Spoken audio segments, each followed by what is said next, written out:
You are looking at the rock pile in Plymouth. The drone traffic won't be the only traffic in the end zone tonight, and the scoreboard operator could have a workout.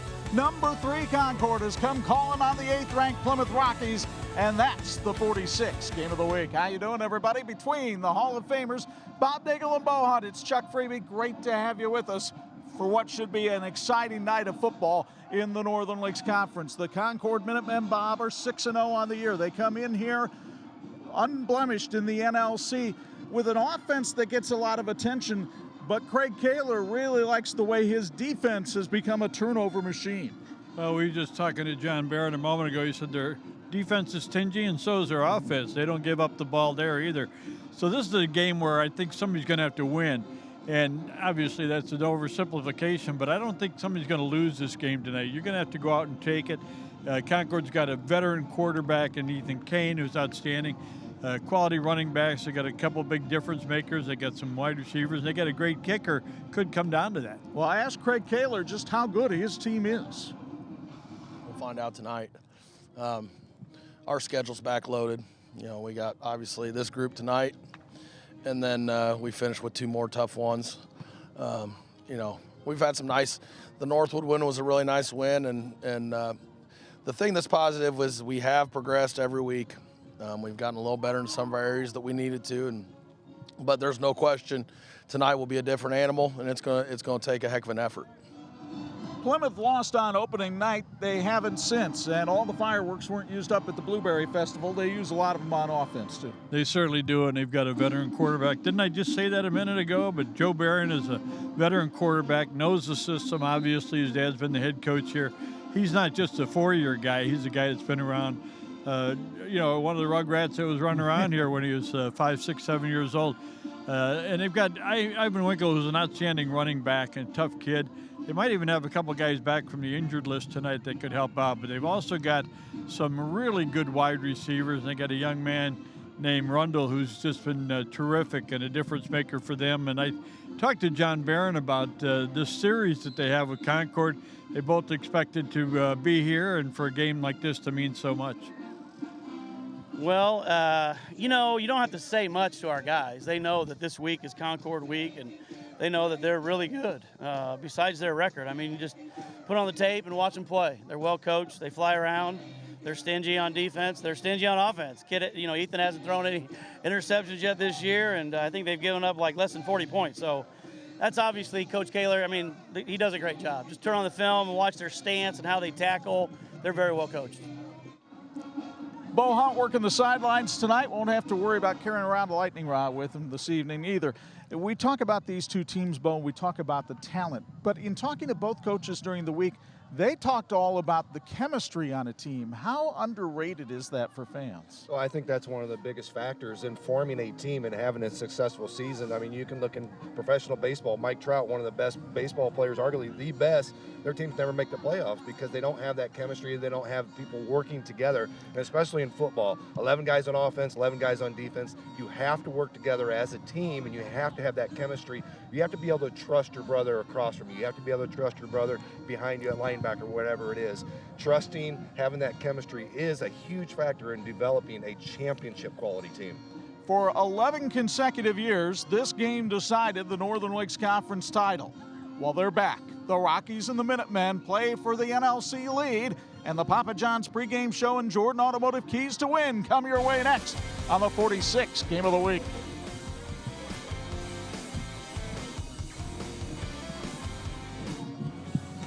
This is the WHME TV 46 High School Football Game of the Week.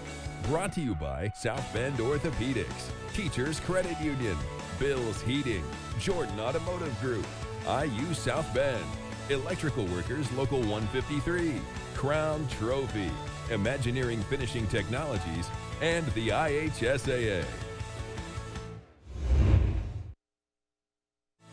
And this edition of the TV 46 High School Football Game of the Week being brought to you by the Jordan Auto Group. They're simple, easy, and stress-free. And here come the Plymouth Rockies.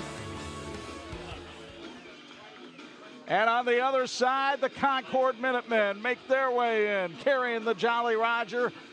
Northern Lakes Conference head knocker tonight. We're ready for the Papa John's pregame show featuring our Jordan Automotive keys to win. And let's start with those Concord Minutemen as they make their way into the rock pile here tonight. You are looking right at number 4, Ethan Kane, their quarterback, 6'1", 200-pound senior. Kane this year is 108 out of 158 throwing the ball for 1,239 yards, 15 touchdowns, and no interceptions.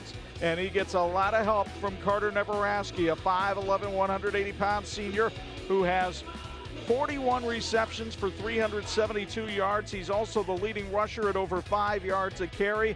He can hurt you in so many ways. And oh, by the way, he plays some pretty good defense with 4 interceptions as well. The keys to win for Craig Kaler and the Minutemen. Well, number one thing for Concord tonight is to avoid giving up the big play, and Plymouth can do that. They can burn you in a hurry. Size really doesn't matter, although Plymouth is a little bit of a bigger team this year, but the quickness and the intensity of the Concord Minutemen should be a factor. And they have to execute on special teams. Don't give up anything big, and don't give up that field position, which can be so important. Craig Kaler is in his 5th season at Concord High School with a record of 36 up and 15 down.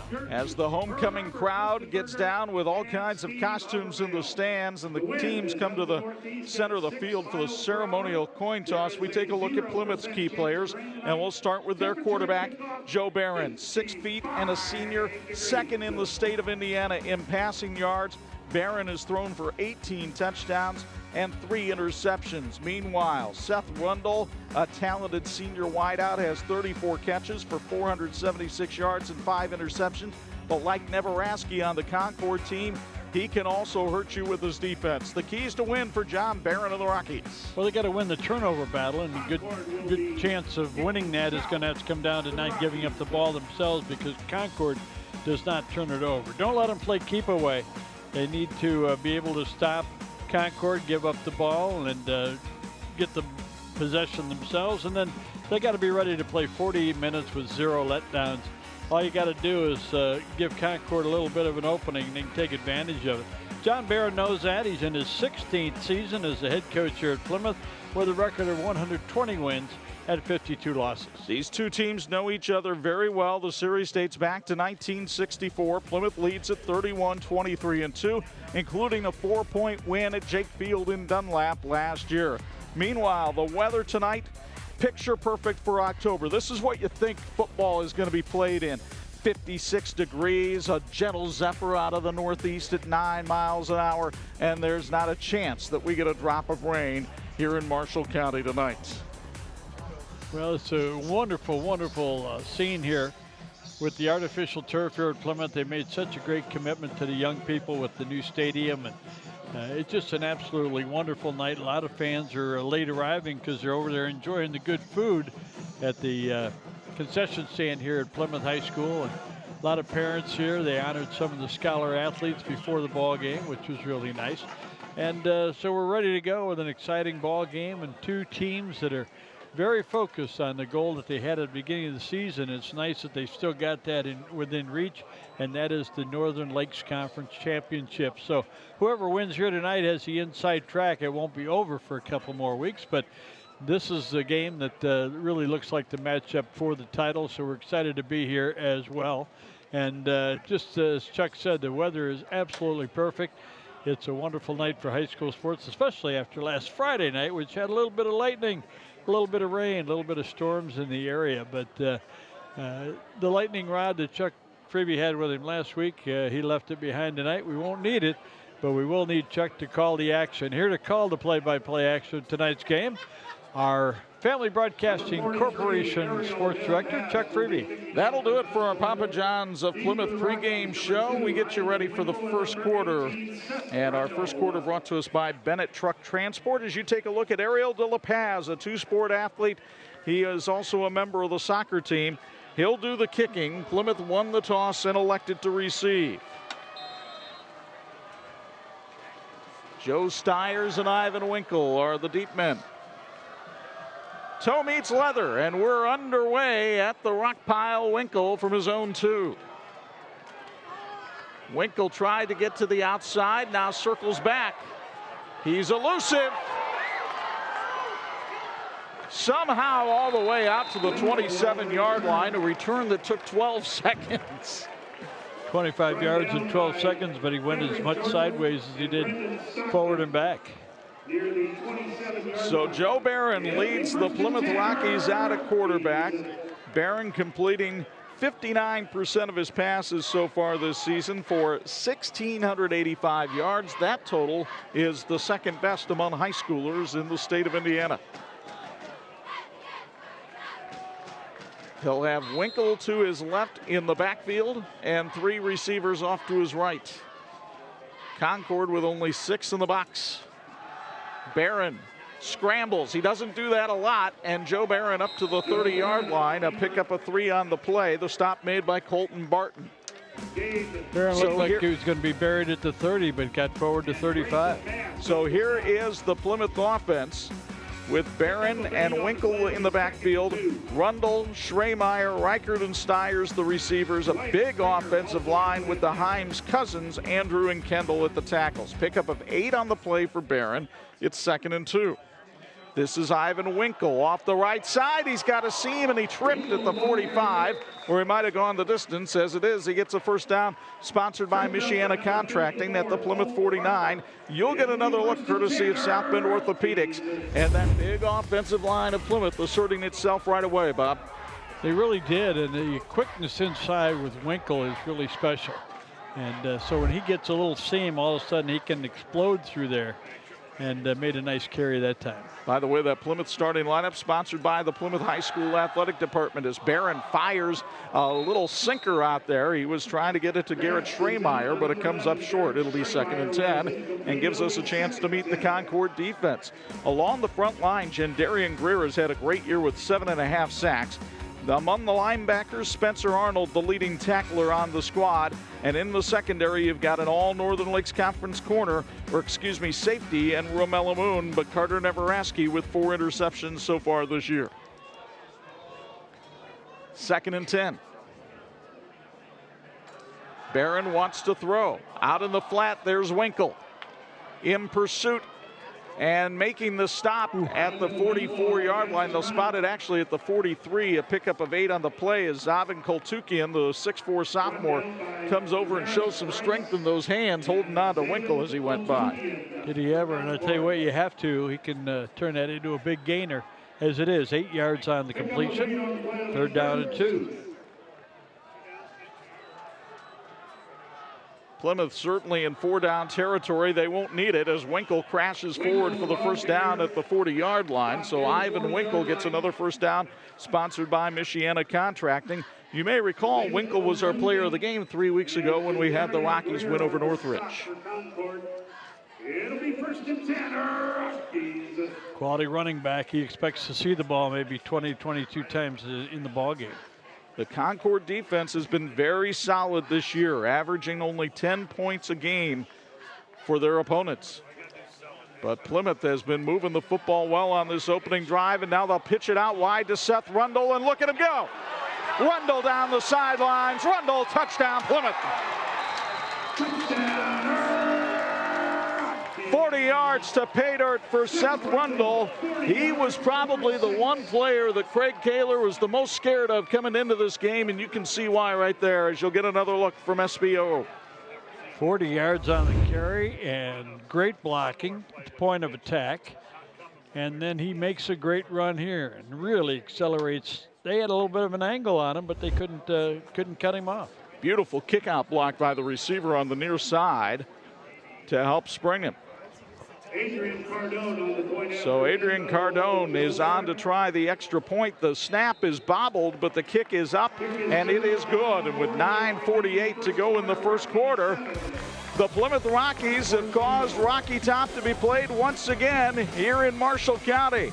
Rundle will rumble on in, and it's 7-0 Plymouth on 46.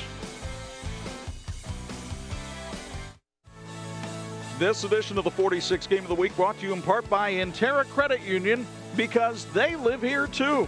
And in fact, Intera is so excited to be part of the 46 Sports family starting this week. They drove on over from the Plymouth branch just a few blocks away from Plymouth High School and joined us here tonight. So happy to have Intera Credit Union on our 46 Sports team. Great to have another member of the team, and since 1932, Interra Credit Union has been invested in our local communities.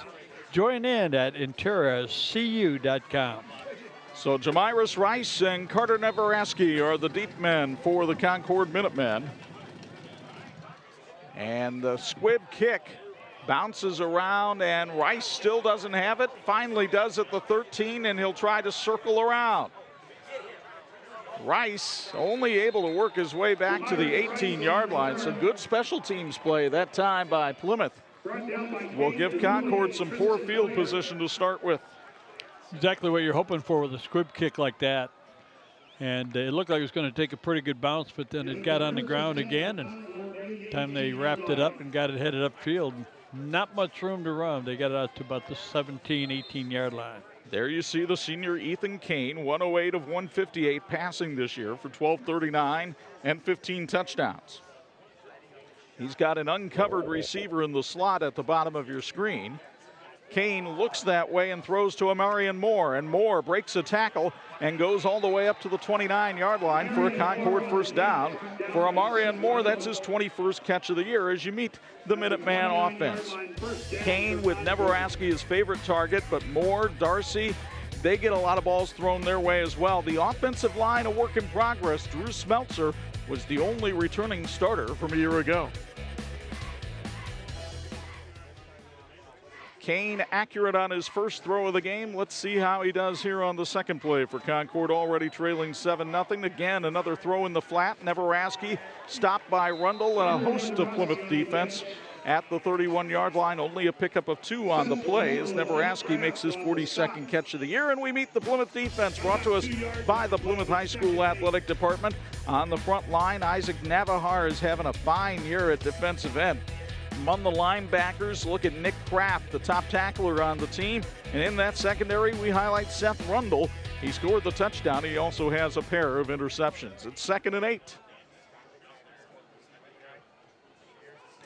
Kane will keep it himself. He is known to do this, and Ethan Kane works his way backward to the 26-yard line. A pickup of 5 for the very agile Concord quarterback. Makes it a very workable third down. Kane, coming back from a knee injury last year, has shown a lot of toughness. Craig Kaler, his head coach, really lauding him as a leader on this team, not only by word but by example. It's 3rd and 3 for Concord. Neveraski right at the right hand of Kane. Kane with lots of time, throws a little too hard. He had Jack Darcy wide open over the middle, but inaccurate, and now it's 4th down and what would appear to be a punting situation for Concord. Field position so special in this game, and a closely contested game. And with that opening kickoff that was only returned to the 17, Concord had some work to do. They trailed by 7, got to give up the football. Ariel De La Paz, the all-state kicker from a year ago, lines up in punt formation. He only averages 31 yards a punt. Ivan Winkle, the back man for Plymouth. He stands at his own 25. Bit of a high snap, but De La Paz, the left-footed kicker, gets it off, and Winkle calls for a fair catch and makes it at the 32-yard line. Solid field position for the Rockies after a 32-yard kick from De La Paz. Pretty good hang time, no return, so the fair catch gives Plymouth pretty solid field position. Folks, we want to remind you not to settle for another boring meal. Get a Papa John's pizza delivered now. Papa John's of Plymouth has a large works or meat pizza for just $12. Get in on the Papa Rewards. Find out more at papajohns.com. And we want to thank Papa John's. They fed our crew tonight for the Plymouth game, and we really appreciate it. Papa John's, better ingredients, better pizza. Joe Barron wants to throw, and it threw it a little behind Jake Reichert that time. It's incomplete. It'll be 2nd and 10. Concord had good coverage on the play. By the way, the touchdown by Plymouth on its opening drive, that was sponsored tonight by the Recycle Depot.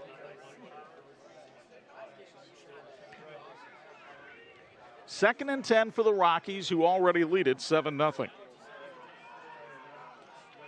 Plymouth has won 5 straight since an opening night loss to East Noble. This is Ivan Winkle, and he's going nowhere.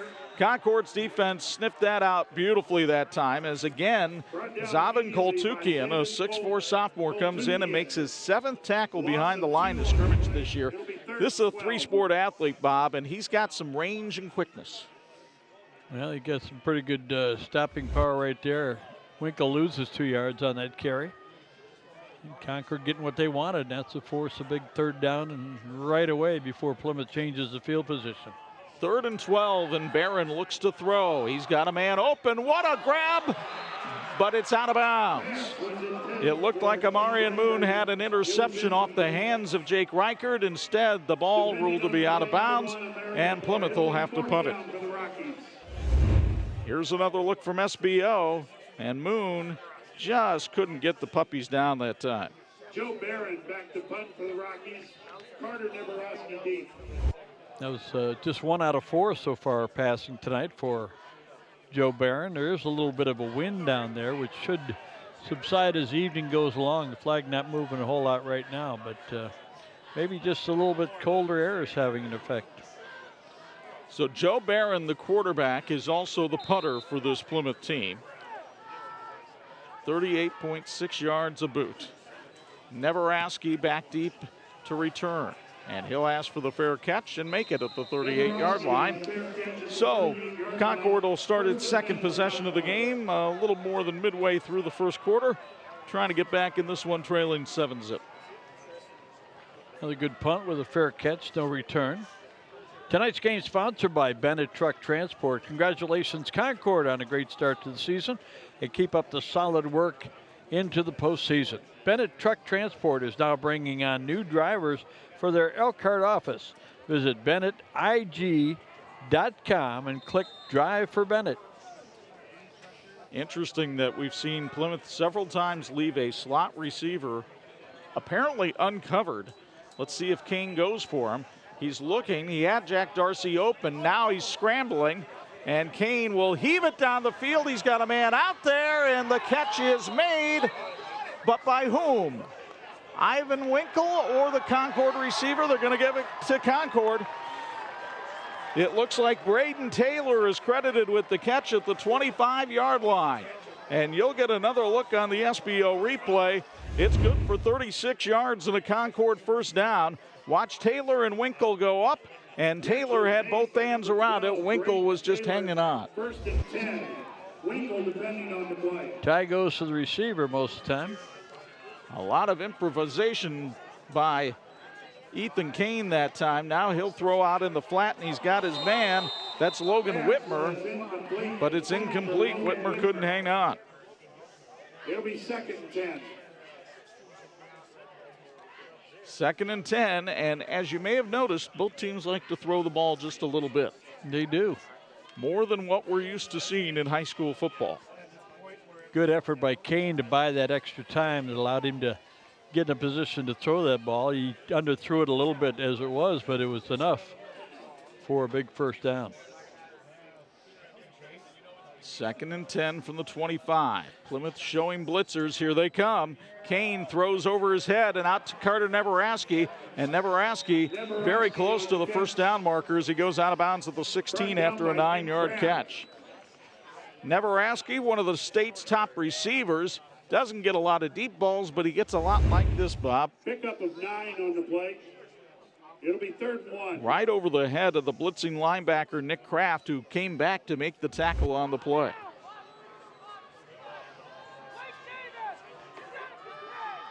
Now Concord looking at 3rd and 1.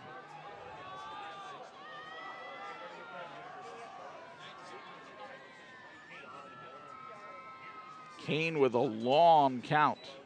Keeps it himself, and he's going to have to struggle just to get back to the line of scrimmage. Good coverage that time. Diego Garcia and Daniel Bacon make the stop. 4th down, and Craig Kaler has a decision to make here. He's going to count on his offense to get 1 yard. Well, it looked like Kane would have enough momentum there to get the 1st down, but great defensive stop by Plymouth. A split backfield with Neveraski and Jamiris Rice. flanking Kane. It's Rice in motion. It's Neveraski on the handoff. He's got the first down all the way up to the 10-yard line. So the idea was to get momentum going one way and come back the other. That's exactly what they did here with Neveraski, and they get a key first down on 4th and 1. First and goal for Concord at the 10. Another look at it here on the SBO replay, and by then Rice had made his motion, and you got the over pursuit from the linebacker coming in that time, Stiers. Well, you need 4th and 1, you get 6, you'll take it. First and goal from the 10. Now it's Neveraski in motion. Kane goes the other way, off the hands of Darcy. He had him open on the slant pattern. Jack Darcy, the sophomore receiver with 27 catches coming in, and he's been open a couple of times tonight, but Kane has not been able to make the connection. Kane is 5 out of 8 so far in the ball game, 58 yards.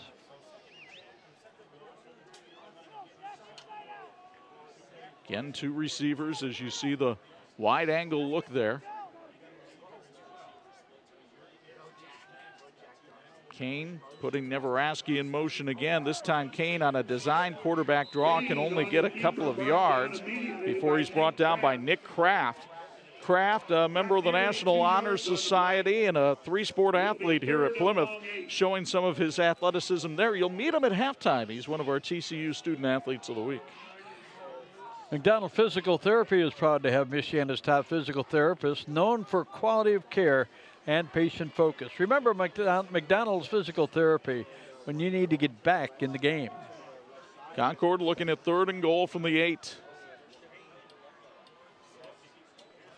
Kane wants to throw, pressure coming, finds his man and completes it up to the 5-yard line. That's Logan Whitmer on the catch. But Plymouth is able to make the stop at the 5-yard line, and Craig Kaler will turn to his field goal unit. And the reliable Ariel De La Paz, who is 5 for 8 on field goals, along the 50 this year. This one a chip shot at 22 yards. Braden Taylor is the holder. I'm not sure if Plymouth will even try to make any kind of penetration here, being wary of the fake. The snap is good, the kick is up, and it is good. So with 3:50 to go in the first quarter, the Concord Minutemen get on the board with a field goal sponsored by Michael's Restaurant. Ariel De La Paz hits his 6th of the year. He's one of the state's top 5 kickers in terms of field goals, and gets another here to make it 7-3. Had plenty of distance, too, on that one. Wonderful kick. Our thanks to the team from St. Andrews Products for making our crew look so good tonight. They can do the same for your school or corporation. Call them at 800-628-9922 or reach them by email at sales@standrewscorp.com. Your expectations become our standards, and our answer is always yes. Now, what is the question? This Concord defense already touched up for 7 points in the first quarter. That's not something they're used to seeing because the Minutemen are one of the area's top scoring defenses. Marion leads the way at 4 points a game, and then you see Concord just into double digits at 10.3. 4 of those 5 teams are among those who are still undefeated in high school football. Marion, Knox, Concord, and West Noble, joined by New Prairie. Plymouth got to feel like a little momentum going their way, getting the stop there after Concord had threatened to score a touchdown. De La Paz with a kick that goes into the end zone for the touchback. For De La Paz, that's his 18th touchback of the season. And Plymouth will have to start 1st and 10 at its own 20 with 3:47 to go here in the first quarter.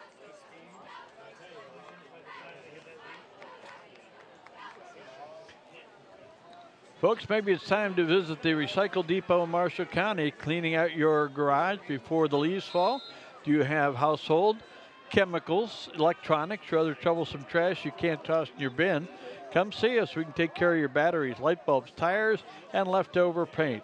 you'll not only have a cleaner garage, but you'll have done something good for the environment. To find out more, visit the Recycle Depot. For only the second time this season, Joe Barron is sacked. Again, it's Zavin Koltukian going in and doing the damage. His third sack of the year. It's a loss of 7 on the play. For this Concord defense, that's their 18th sack of the year. And Koltukian trying to strip the ball as he made the hit as well. After that football, they certainly were. Find out more about the Recycle Depot, visit their website at myrecycleddepot.org or call them at 935-8618, 935-8618. Barron with a nice throw downfield to Joe Stiers, and Stiers goes all the way to the 37-yard line. That's a pickup of 24 on the play, and a first down sponsored by Michiana Contracting. Well, we go downstairs to Bo Hunt for a Bills Heating sideline report, and Bo, early on in this game, both quarterbacks looking as advertised. Yeah, definitely. They both look comfortable out there. A lot of time back there they're getting as well. That last sack was something that got a little bit of pressure on that backside, but here goes Winkle on the left side, sustaining that ground game a little bit as well, guys. Winkle with a pickup of 5 on the play, and it'll set up 2nd and 5. Ivan Winkle, the leading rusher on this team, kind of forced into action at the Warsaw game when Cam Van Loo and Blake Davis both came up with injuries.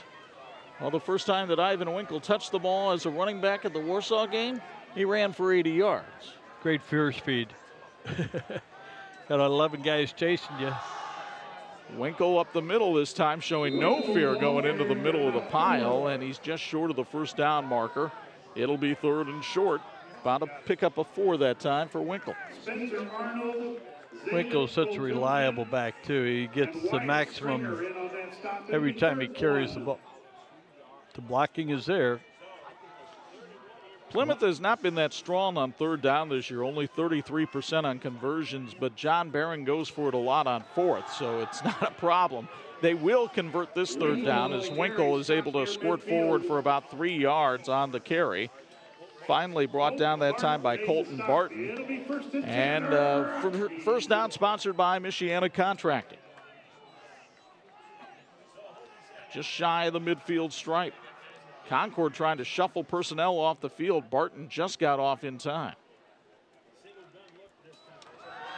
Barron wants to throw, going deep down the sideline. Jake Reichert never saw it. Like Spiro Agnew, he was twisting in the wind. That's 2 out of 6 now for Barron, passing on the night. Folks, Imagineering Finishing Technologies is celebrating 60 years as the industry knowledge source for metal finishing solutions. 60 years of serving the automotive, medical, aerospace, military, and defense industries. Go to iftworldwide.com for more information. Like the teams in tonight's game, they're working toward a great finish. Concord showing blitz. They pull out of it. Barron throws off the hands of his intended receiver, Garrett Schremeyer, and it'll be 3rd and 10. So Concord doing its best to confound Joe Barron here with some different types of defenses and moving in and out of coverages in the early going. Not sure it's worked all that much. 2 out of 7 passing in the night. And I think at least 2 or 3 have touched the receiver's hands. It's just a little tougher tonight than it has been up until this point when we had pretty warm and humid conditions. On 3rd and 10, Barron steps up. That time the pass was tipped at the line of scrimmage. And so 3 straight incompletions for Joe Barron leave it 4th and 10, and a probable punting situation here for the Rockies. And we want to welcome all of you watching our Facebook live stream tonight. Our live stream being sponsored by our friends at R&B Car Company. Barron back to punt. Nebraska deep for Concord.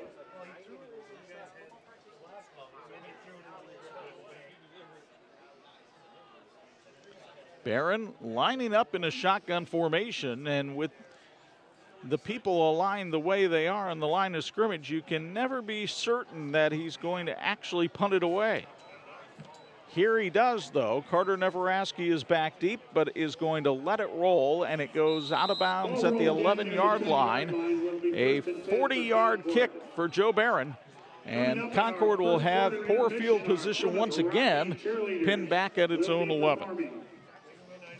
There have been 9 incomplete passes in this first quarter. There's still 1:26 left to go in the quarter, and you'd say, well, it's moving along pretty good, and it has been because of the running game, but the incomplete passes have stopped the clock. Concord has done very little running. Most of their work has been through the air so far tonight, which is the typical design of the offensive coordinator, Lalo Roland. Great name from the past, huh? And the present. Kane with a little pass over the head of the linebacker. That's Neveraski for the first down up to the 23-yard line. Seth Rundle upends him, but not until Neveraski picks up 12 on the play. You'll get another look from South Bend Orthopedics. And that's an area where Kane has just developed a beautiful touch. He put it right over the head of the linebacker Dylan Panzika that time. Defense is kind of looking at that and say, well, let's see what's he going to do. He already did it. Gets the ball out of there in a hurry. Plymouth offense trying to figure out some ways that it can move the football again as Kane, with time, throws and has his man at the 29-yard line, short of the first down. That's Logan Whitmer on the catch, his second of the night. And Whitmer came into the game with 6 catches on the season.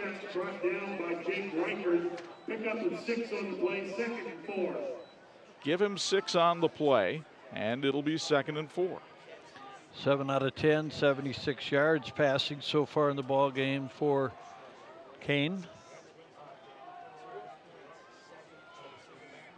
Kane with a long count.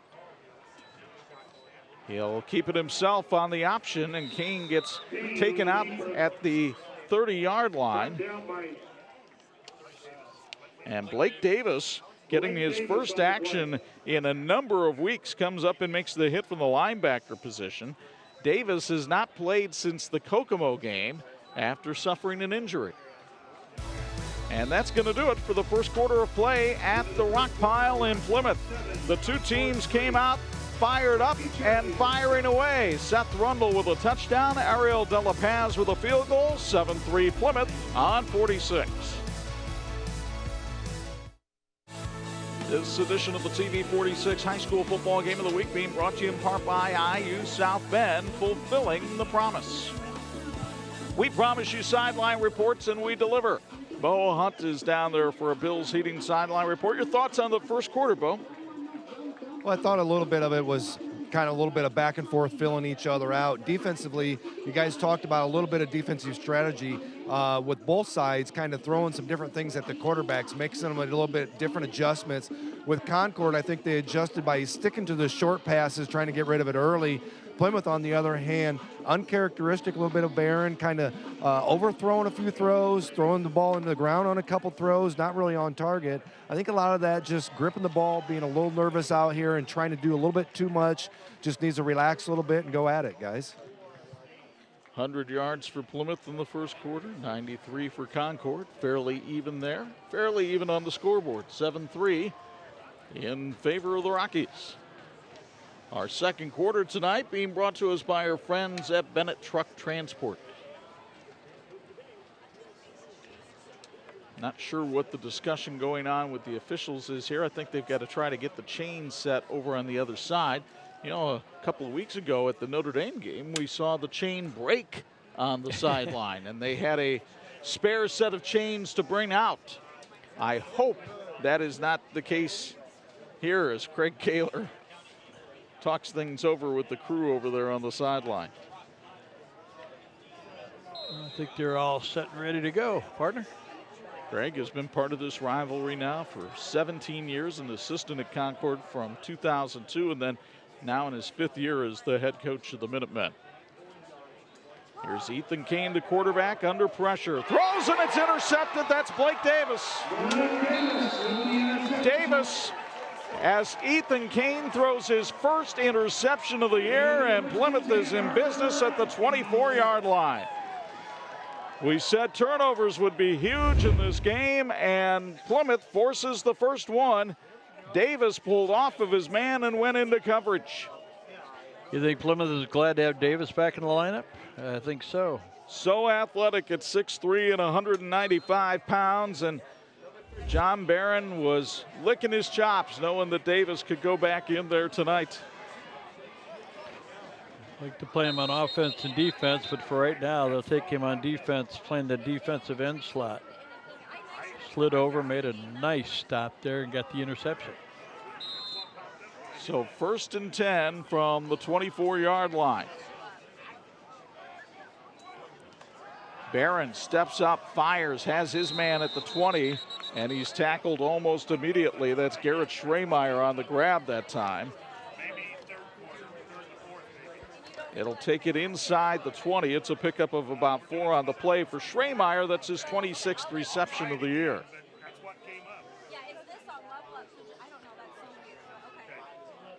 2nd and 6. Barron had been just 1 out of his last 5. Now 3 out of 9 for the ball game. Barron again under pressure. Jake Reichert on a bubble screen, going to the house. Touchdown, Plymouth.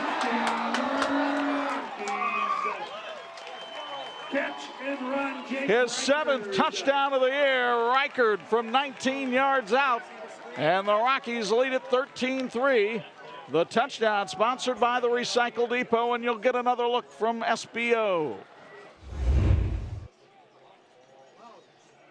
They brought him along, the ball a little bit behind him, and then Reichert got some beautiful downfield blocking from Kendall Himes. 24 yards in 2 plays for Plymouth on the scoring drive, and it took all of 40 seconds. Adrian Cardona's extra point is up and good. Remember, the touchdown set up by the interception by Blake Reed, and then with Concord bringing pressure, Plymouth made just the right call. The bubble screen, and Reichert had a seam right down the middle of the field.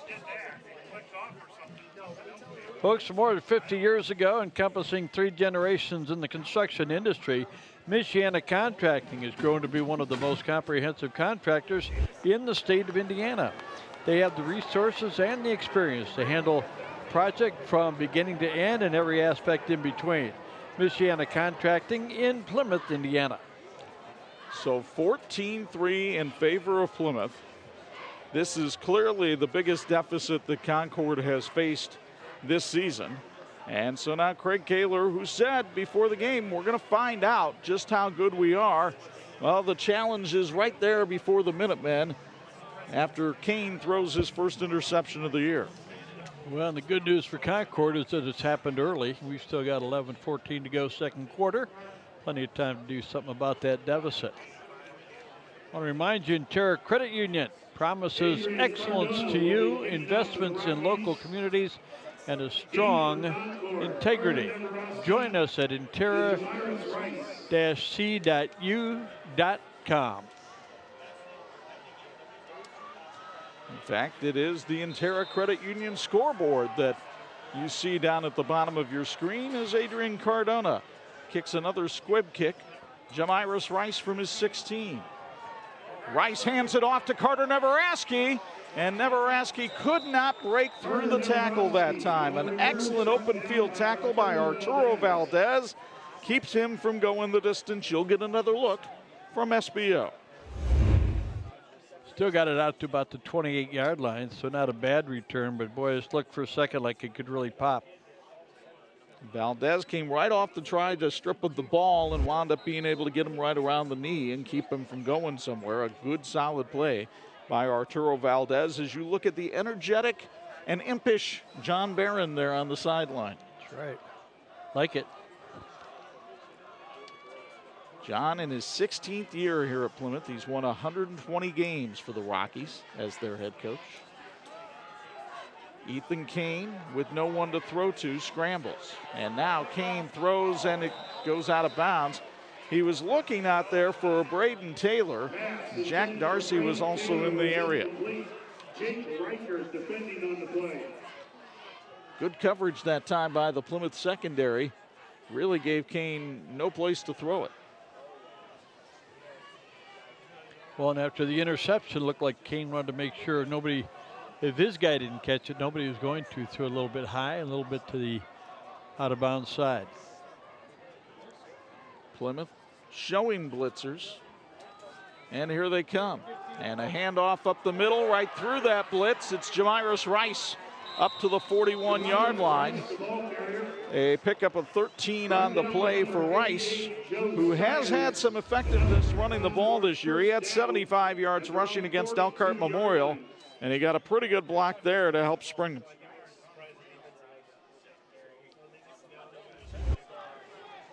So Rice, the speedy senior, getting some time in the backfield here as they put Carter Neveraski down in the slot at the bottom of your screen. And Kane will keep it this time on the option, and Plymouth is not fooled, especially Nick Kraft, the senior linebacker, who comes over and makes the hit. Kraft, a returning starter from this defense from a year ago, leads the team coming in tonight with 69 tackles. Kane so far tonight, 4 carries for 8 net yards. He's looking at a 2nd and 9 right here. Concord trying to move some pieces around on the line of scrimmage. Play clock at 7 as Kane takes the snap, and down he goes. Plymouth coming in with the rush. Isaac Navahar comes in and gets his 3rd sack of the season, along with help from Joe Stiers. Number 74, Diego Garcia. Loss of 6 yards on the play. You'll get another look from SBO, and it came in quickly, that time on Kane. Both teams with 1 sack in the ball game. Just gave you Kane's stats. He had 8 yards on 4 carries. Now he has 2 on 5 carries. 3rd and 15.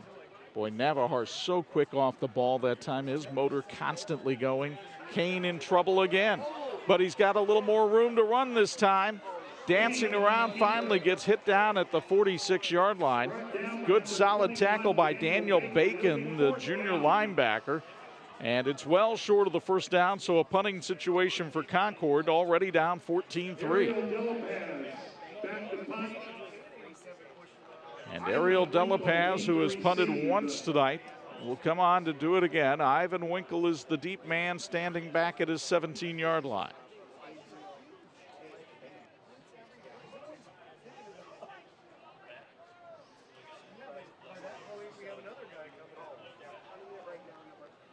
Delapaz, a member of the soccer team, handles the snap and gives a high kick.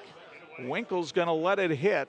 It hit a Concord player down at the 21-yard line, and that's where Plymouth will take over with 8:14 to go in the first half.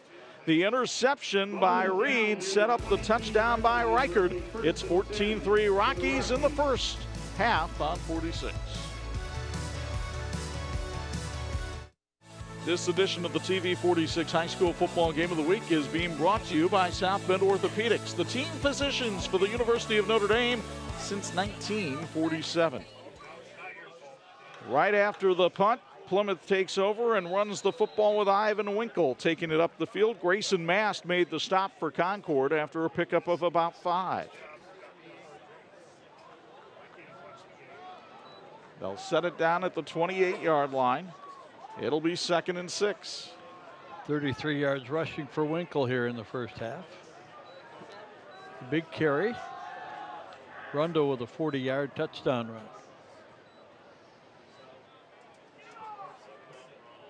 2nd and 6. Joe Barron takes the snap, heaving it deep.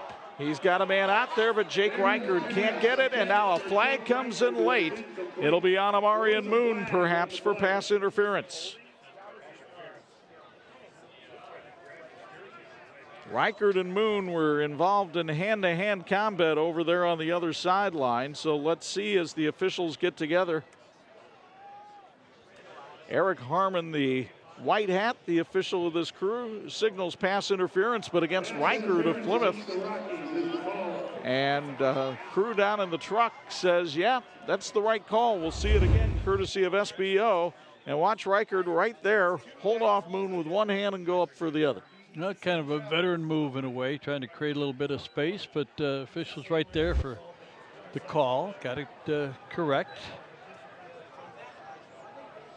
Almost looked like it was going to be a good no call if they didn't call it either way. Both guys were battling, but Reichard did push off before the ball got there. Eric Harmon was in blue chips. His umpire, Lou Brown, of course, the manager of the Cleveland Indians in Major League. Well, I don't think it's that Lou Brown, but Joe Gower, Jim Zieser, and Jacob Brown, the rest of the crew. Here's Joe Barron going out, overthrowing Seth Rundle, who was well covered on the play by Romello Moon. 3 out of his first 10 tonight for Barron. And there you see our crew is Eric Harmon trying to get a handle on that football. That will not be his finest moment handling the pigskin out there on the field. I think all these guys, even the officials, are having trouble grabbing the pigskin tonight. It's a little dry, a little cold out there. Plymouth now looking at a 3rd and 22 after the offensive pass interference penalty.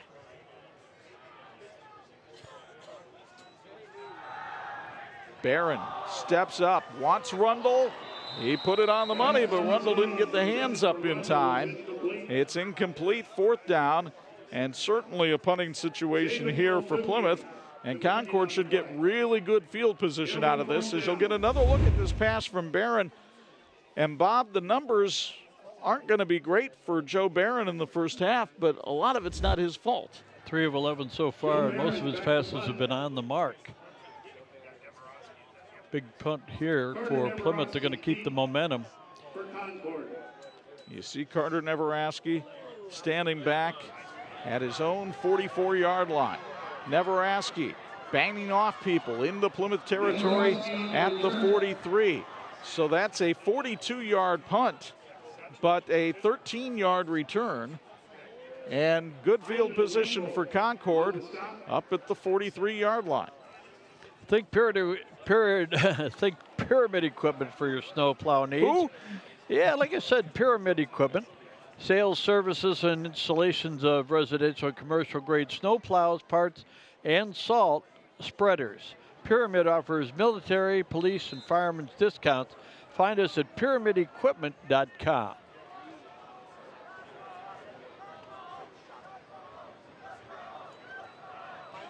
Here's Neveraski on the handoff, and Neveraski runs for about 4 yards that time. It'll be 2nd and 6. Carter Neveraski, the leading ball carrier on this team this year.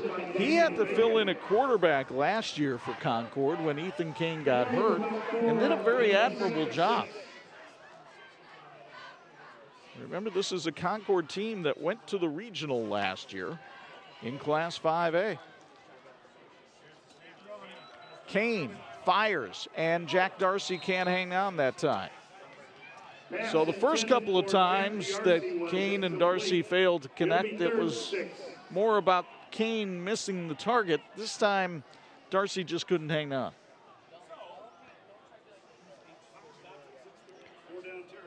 Third and 6. 80 yards passing for Kane here in the first half. Ethan Kane averaging over 200 yards passing per game this season. So he's right on target with that. Here comes a blitz. Kane running the wrong way. Bounces off of Eric Harmon. Now fires down the field and throws it away. Pass was incomplete. All kinds of contact there, including with the referee, Eric Harmon, but no tackle, and Kane was able to make an incompletion as you get another look from SBO. Again, you're looking at a veteran quarterback. He avoids the first man, scrapes him off with the official, and able to get the ball down the field for an incompletion. Saved probably 15 yards on the play. So now it's 4th and 6. You're out of the range of De La Paz, and Concord will go for it here on 4th and 6. And Craig Kaler wants to talk about it, so he'll take a timeout. Gives us a chance to tell you about Michael's Italian Restaurant. Tonight's game is sponsored by Michael's Italian Restaurant. Great pizza, great pasta, great people. For over 60 years, the best Italian in town has come from Michael's on Harrison Street in Elkhart. Michael's Italian Restaurant in Elkhart. Stop out this weekend if you get a chance and enjoy the great fair. The sun's starting to set not only on the evening but on the regular season, and next week in the Northern Lakes Conference we'll have 2 more of the contenders for the title as Northwood goes on down to Fisher Field and takes on Bart Curtis and the 10th ranked Warsaw Tigers. Ought to be a fun one. Might have a little bit different look than this one. I don't think we'll see as much passing next week. You'll see it Friday night at 11 and Saturday morning at 9. See some popping on defense, that's for sure. Folks at Plymouth High School, they're working hard to create a championship culture both in and out of the classroom. They want to build their student athletes' foundation on unselfishness, kindness, empathy, work ethic, and self-control. The awards, well, how about 2 consecutive winners of the IHSA Champion Together banner, 4 consecutive year winner of the IHSA School Sportsmanship Award. Our motto, we are Big Red. So on 4th and 6, Ethan Kane lobs it down the sideline. Ball knocked away by Seth Rundle. He was looking for Jake Eakins and couldn't get him. Rundle comes up with the defensive play, and Plymouth takes over on downs. A big stop by the Plymouth defense that time on Concord. Boy, whatever momentum Plymouth had lost with the field position after that nice return. Give it up there at a 4th down coverage by Plymouth, and Plymouth has the football, and they'll be in good field position out to the 39. And the Rockies with a 14-3 lead. Barron pump fakes, scrambles, loses the football, and I think Concord has it. They do. The Minutemen, who have been so good at creating turnovers, get another one. This one recovered by Amarian Moore. Here's another look from SBO. Barron just lost the handle on the ball. It was not knocked away, and Moore was able to get in there, so each team with 1 turnover here tonight.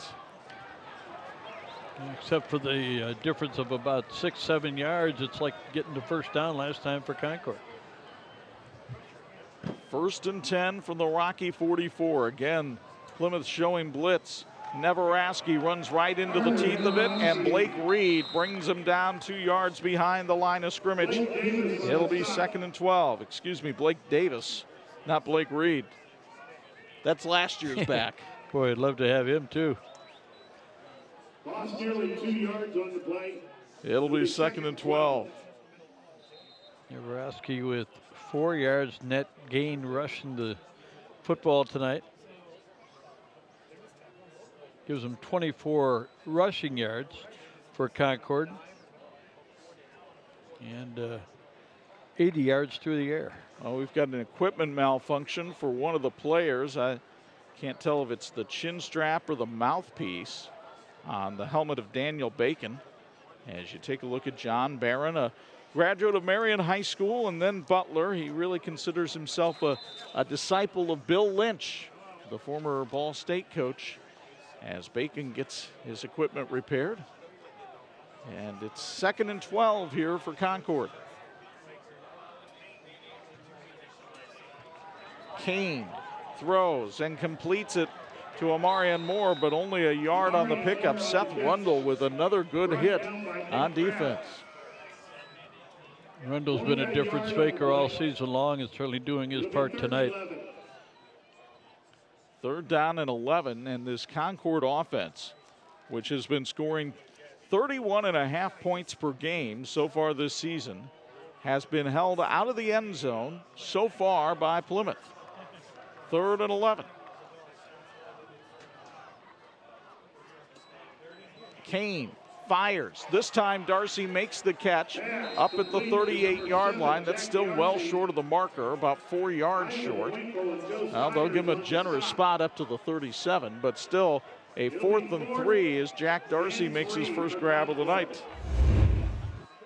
Winkle helps out on this tackle. He closed quickly. He sure did. Boy, that's a couple guys playing both ways.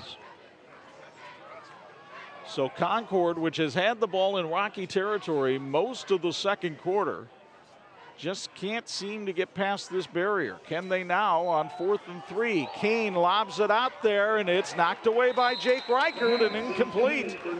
The Plymouth corners are really doing the job on the Concord receivers tonight. Rundle on the far side and Reichert on the side. Boy, so many times on a big play. That was a 4th down play, so 10 out of 17 here in the first half now for Kane. Teachers Credit Union understands the importance of growing your future, whether you're growing your family, your square footage, or your business. Teachers Credit Union is here for you with financial solutions that will help you succeed. Visit tcunet.com to start growing your future today. Federally insured by the NCUA, they are an equal housing opportunity lender. On 1st and 10, Garrett Schremeyer gets the pass from Joe Barron, takes it up to the 50-yard line. That's good for a first down, sponsored by Michiana Contracting. Schremeyer with his 26th grab of the season. Sprinter on the track team. It'll be 1st and 10, Rockies. Good pocket that time for Barron and a nice window for him to throw to as that offensive line opens some things up. Nice job, good patience back there. Rundle in motion. This is similar to the play that Concord ran earlier in the game as Winkle goes up to the 49-yard line. Just a 1-yard gain that time for the Plymouth running back. Wyatt Stringer comes over and makes the stop from his defensive end spot. He's a 6'1 junior. 34 yards rushing now for Winkle in the ball game. The offensive numbers at halftime probably aren't going to wow anybody. It's a tribute to how well the defenses have played here in the first half. And each team with a turnover. Barron through the hands of Winkle, and a late pop here by Spencer Arnold is going to get 15 yards, and Winkle is down. They're going to get Arnold for the defenseless receiver rule.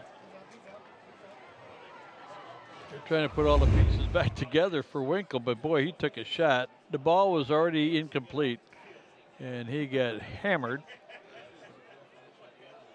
Well, Spencer Arnold, big, solidly built kid, 6'2", 200 pounds, is called for the personal foul there.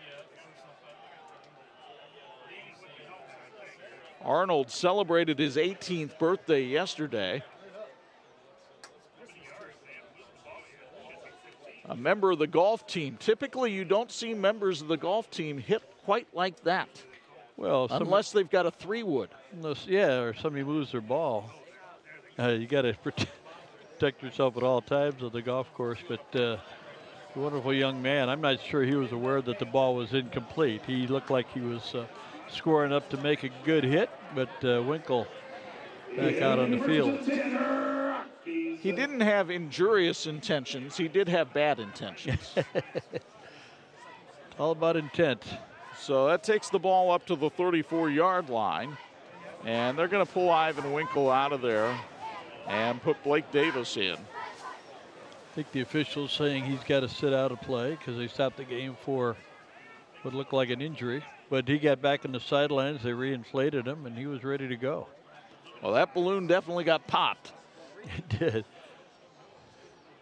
So 1st and 10 from the Concord 34. Craig Kaler still talking things over with Eric Harmon out on the field.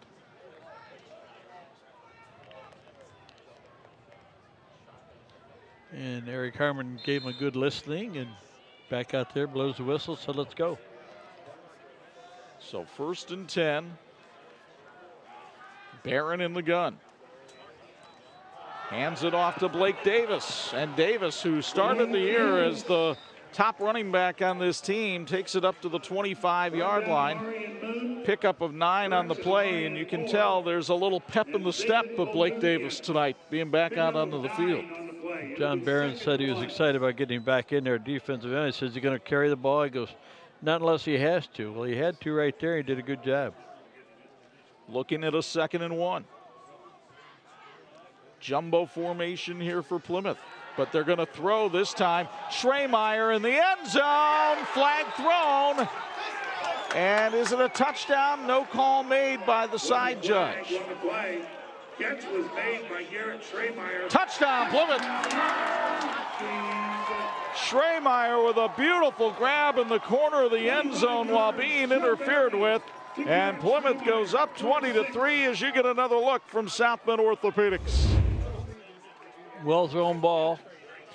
Good defense.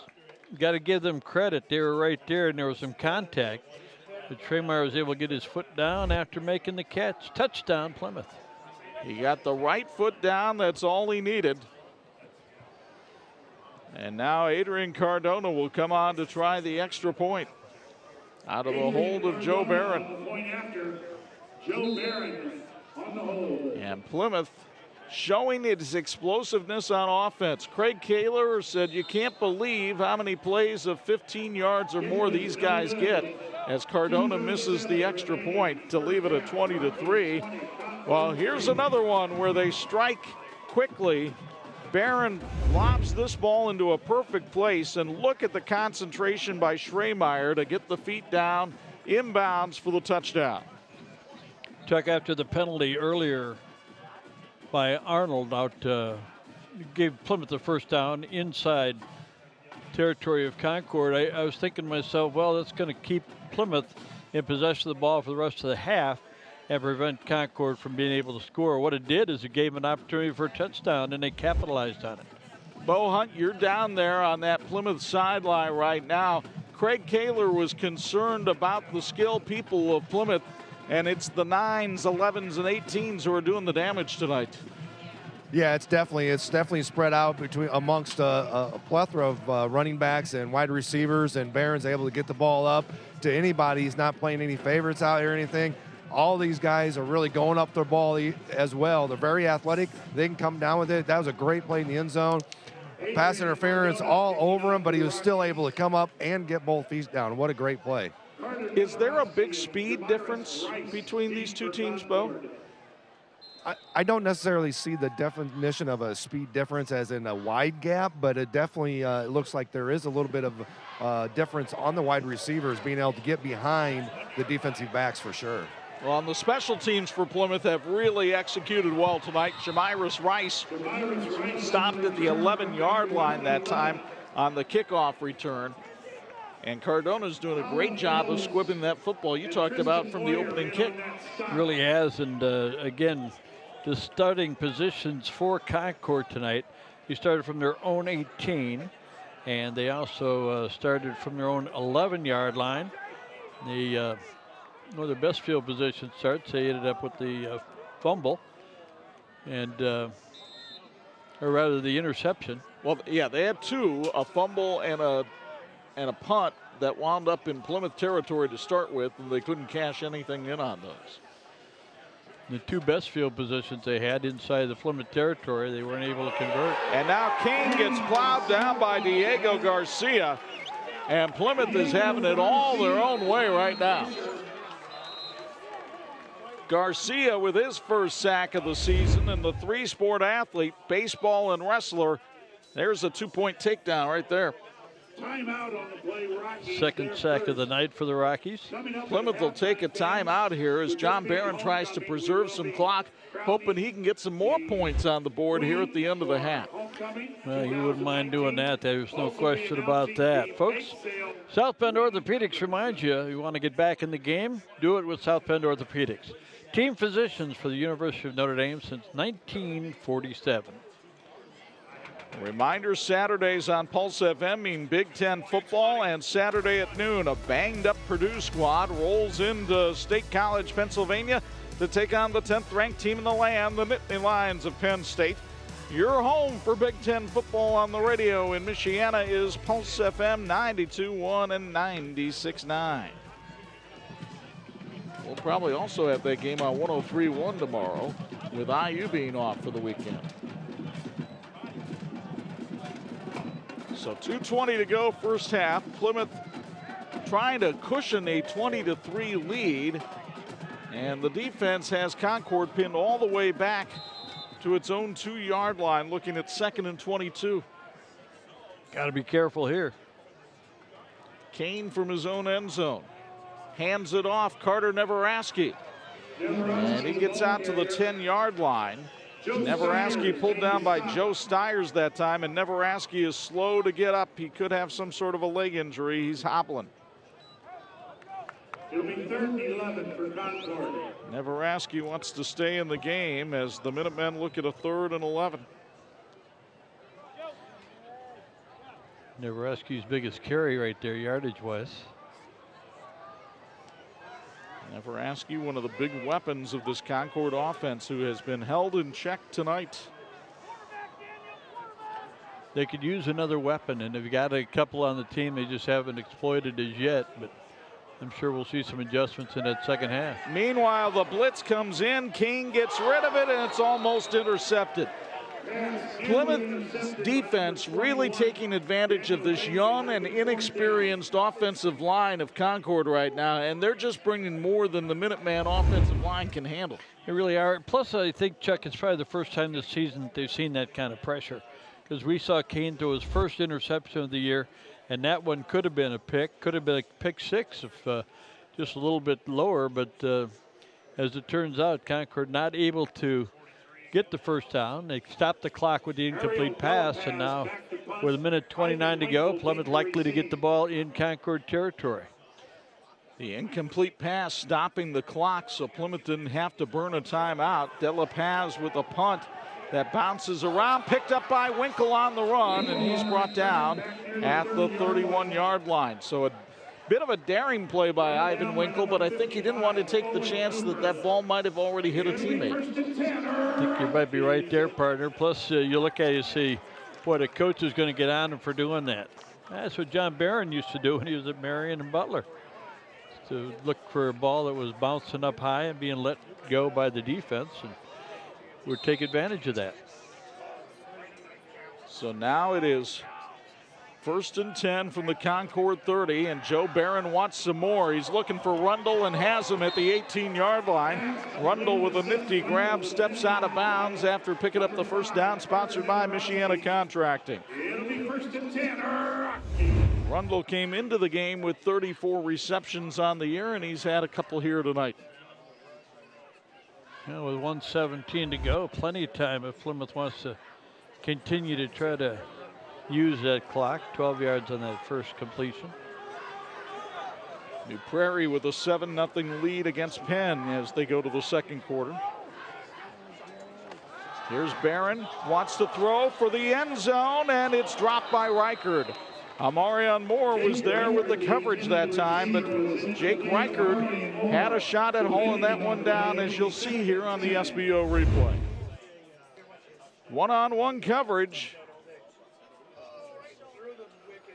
Moore was able to distract him just enough.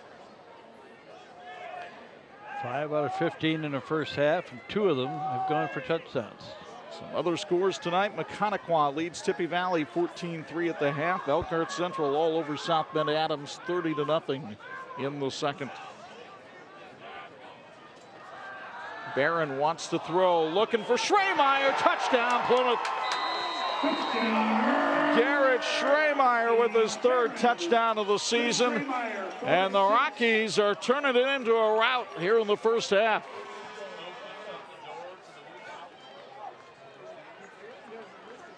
Beautiful one-on-one pattern here. Barron looked to his left, came back to the right, and there was Schremeyer behind his man. 91 yards passing, 3 touchdowns in the first half for Joe Barron. That's 21 touchdown passes on the year now for Joe Barron, who is likely to own every Plymouth passing record single season and career before he is done. The extra point is good. It's 27-3 Plymouth with 1:09 left in the first half. As you get one more look at the Schremeyer touchdown grab, and the throw was right on the money. Defense not bad again, but boy, Schreemeyer's got some range and some ability to catch that ball, take it on in for pay dirt, and another touchdown for Plymouth. And Chuck, you know, one of the plays early in this ball game that I thought was important, we were talking during the week about how little Joe Barron had run the football, and we thought that, you know, he'd be a weapon, but you know, they don't have a guy behind him who's obviously going to play at that level, so you got to be careful how many times you let him run.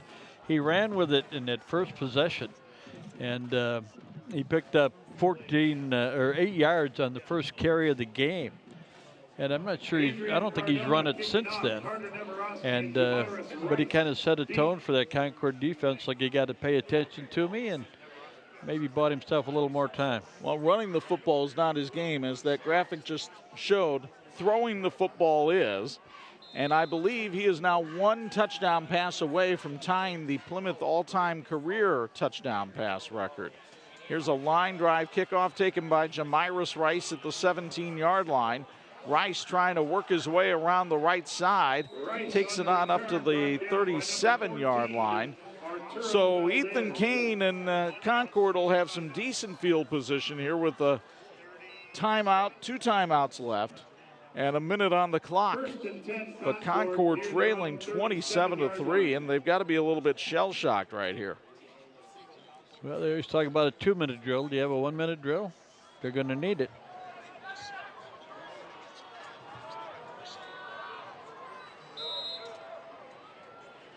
So Kane will line them all up. And Romello Moon,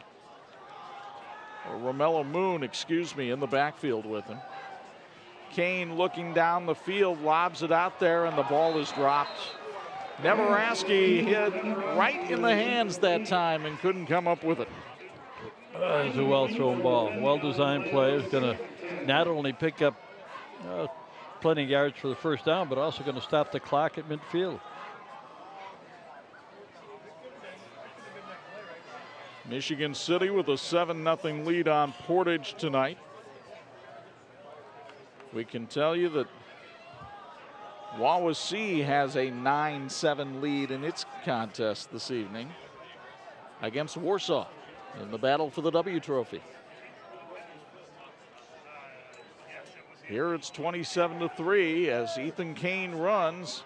Kane serpentining his way through the field, finally pulled down by Nick Kraft at the 46-yard line, a pickup of 9 on the play. Concord will be in its no-huddle offense. West Noble on top of Lakeland 35-6. End of 1 at Atulski Field. Marion with a 9-7 lead on Culver Academy. Here on 3rd and 1. Kane, they'll keep it on the ground. Kane hurdles a man, and the flag comes out. Well, after all the talk about what Chase Ketterer did at Mishawaka, the officials well aware that this is a violation of high school rules. And Kane is looking over there like, are you kidding me? A lot of people regard this as a really heads-up play, but it is so dangerous when you get a player elevated like that, and then you see there's a little contact on the foot there that could cause a severe injury to either the tackler or to the player. So that is a 15-yard penalty, and the reason it became rather well known is because in the New Prairie Mishawaka game this year, Chase Ketterer hurdled a player, landed on his feet, finished the touchdown run. No call was made. New Prairie wound up winning the game by 1 point. Ketterer had no idea that he had violated a rule.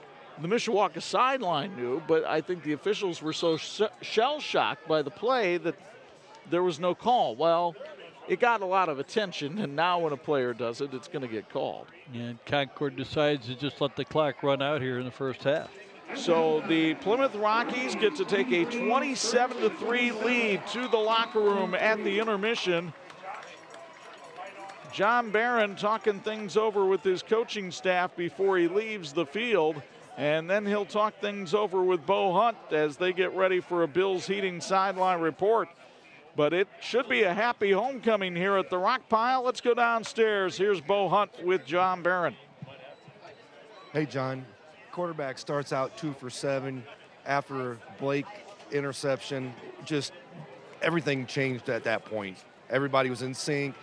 John was able to go, or Barron, your son, Joe, was able to really go forth with after that. Well, he's going to blame his dad because I made him wear the sleeves. He was complaining about it the whole time, so I'll take the blame for it, I guess. But, yeah, Mike's doing a good job, some short throws early, Yeah. and then Joe started calling his own number and getting Schremeyer in a little bit of a situation with the corner that we feel like we can win that matchup. Getting Davis back on that defensive side. It's kind of big. We haven't been healthy all year, man. I mean, this is as close as we have been, but yeah, it's nice having. He's a really good player. Thanks for your time. Thank you. Back to you guys. All right, stick around, everybody. Coming up at halftime, you'll meet our TCU Student Athletes of the Week, and we'll have halftime stats and highlights. It's all coming your way on the Interi Credit Union Halftime Report. This one is all red and white. 27-3 Plymouth over Concord after one half of football on 46.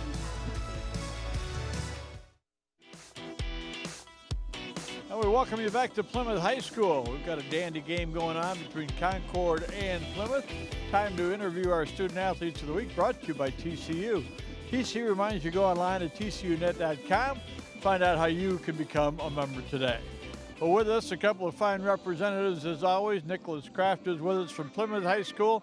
And we also have a young man, Spencer Arnold, with us from Concord High School. And Spencer, we'll talk with you first, if that's okay. You're the visitor. And first of all, congratulations on all your success. A lot of dedication, a lot of discipline about your time. Yes, sir. It takes a lot of discipline and dedication to keep up with the grades as well as the football and golf.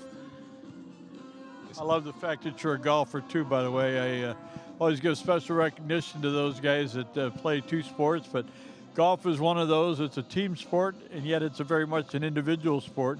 Kind of a different mindset, isn't it? Yeah, it takes a different mindset compared to football where you have all the guys with you. You got to get out on the courts and stay out of your own head and just move on to the next shot. Talk about what else you're involved with at school. I know you're one of them guys that's pretty busy. Yeah, also in National Honor Society as well as Key Club last year. And it's just staying on top of everything as well as grades and making sure you put academics before athletics. I know you're talking about going to college to study business and not sure quite where you're going to go. You'd like to get a chance maybe to play some football.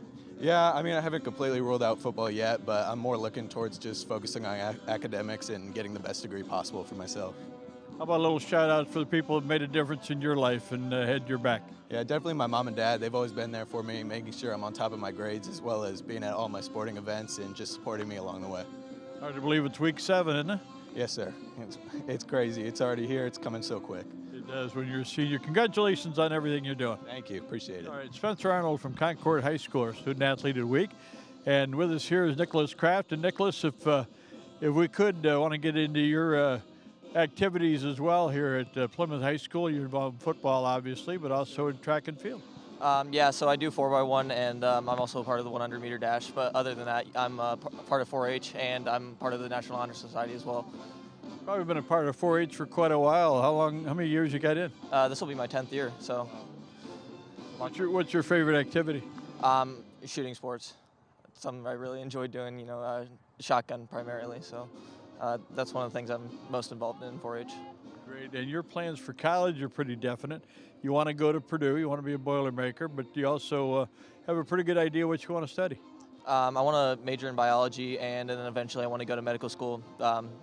In medical school, really don't know what I want to train for. I'm thinking family doctor or pediatrician. So. Well, you can always use those, especially a community like Plymouth or wherever you would wind up. You've obviously got a nice support group that's helping you along the way. Give them a little shout. I'd like to give a shout out to my mom and dad, and of course all my teammates for supporting me, and all my teachers too for being with me throughout my high school career. I know Coach Barron's very proud of you. Guys have a wonderful season going on, and as I said a minute ago, it's hard to believe it's week 7 already, isn't it? Yeah, I know. It flies by. Time really does fly by. Well, here's the good news. You get a 5th year. No, you don't. It's not going to happen. Spencer, congratulations. Thank you. Spencer Arnold from Plymouth High School, our Student Athlete of the Week, and also Spencer Arnold from Concord High School.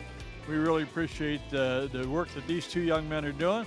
We're going to take a break. We'll come back. Our feature brought to you by TCU. They remind you to go online at tcunet.com, find out how you can become a member today. We're back with some halftime stats and highlights in just a moment here on the TV 46 High School Football Game of the Week.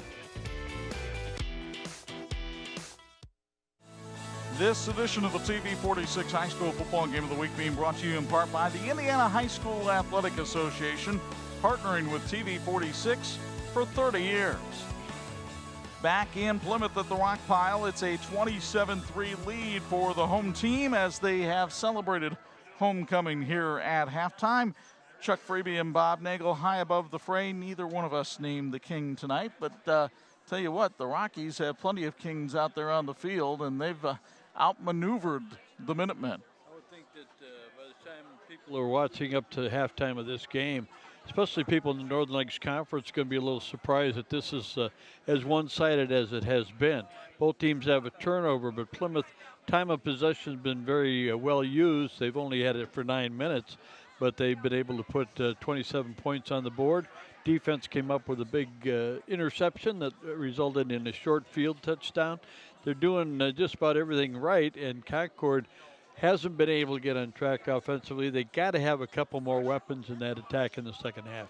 Big plays have been the key for the Rockies. Let's show you how it got to be this way here in Plymouth tonight as Seth Rundle had the first touchdown of the game, a 40-yard scamper down the left sideline. Ariel De La Paz gets Concord's only points of the first half of the 22-yard field goal, but it's this Blake Davis interception that really turned things around for the Rockies.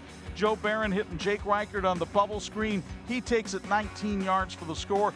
14-3 Rockies at this point. Barron wasn't done yet. He'd hook up with Garrett Schremeyer. Beautiful catch in the corner of the end zone. The extra point fails. The officials would have to get together on this, but they said the foot was down. 20-3 Plymouth. And then one more time right before halftime, Barron and Schremeyer, just a simple little slant pattern right down the post. Schremeyer makes the catch behind the corner, and it's 27-3 Rockies at the intermission, and the dominance on the stat sheet matching the dominance on the scoreboard. Yeah, kind of surprising in a way when you look at things like first downs. 11 of them for Plymouth, 5 for Concord, and yet the time of possession, 14 minutes for Concord, 9 for Plymouth. Rushing yards, obviously Plymouth had more yardage in the first half, over 212 yards to 130 for Concord. It looked like Concord was going to come out and be able to get into their game plan a little bit better than Plymouth did early, but Plymouth defense came up big, as you said, Chuck, and then Joe Barron's been really spectacular on his last 7 or 8 passes. We'll see what kind of adjustments Concord can make as they come out for the second half, but they're in a world of hurt right now as Elena Clady is named the homecoming queen. She is a two-sport athlete here at Plymouth, and she was crowned tonight at homecoming. Everybody all smiles here in Plymouth tonight. The Rockies lead it 27-3 at the half. This has been the Intera Credit Union halftime report on TV 46. Listen to the TV 46 high school football game of the week being brought to you by the electrical workers of Local 153. They're making our communities brighter. Things not looking too bright right now for the Concord Minutemen, though. They trail the Plymouth Rockies by a count of 27-3 at the half. We go downstairs to Bo Hunt for a Bills Heating sideline report. What were Craig Kaler's thoughts at halftime?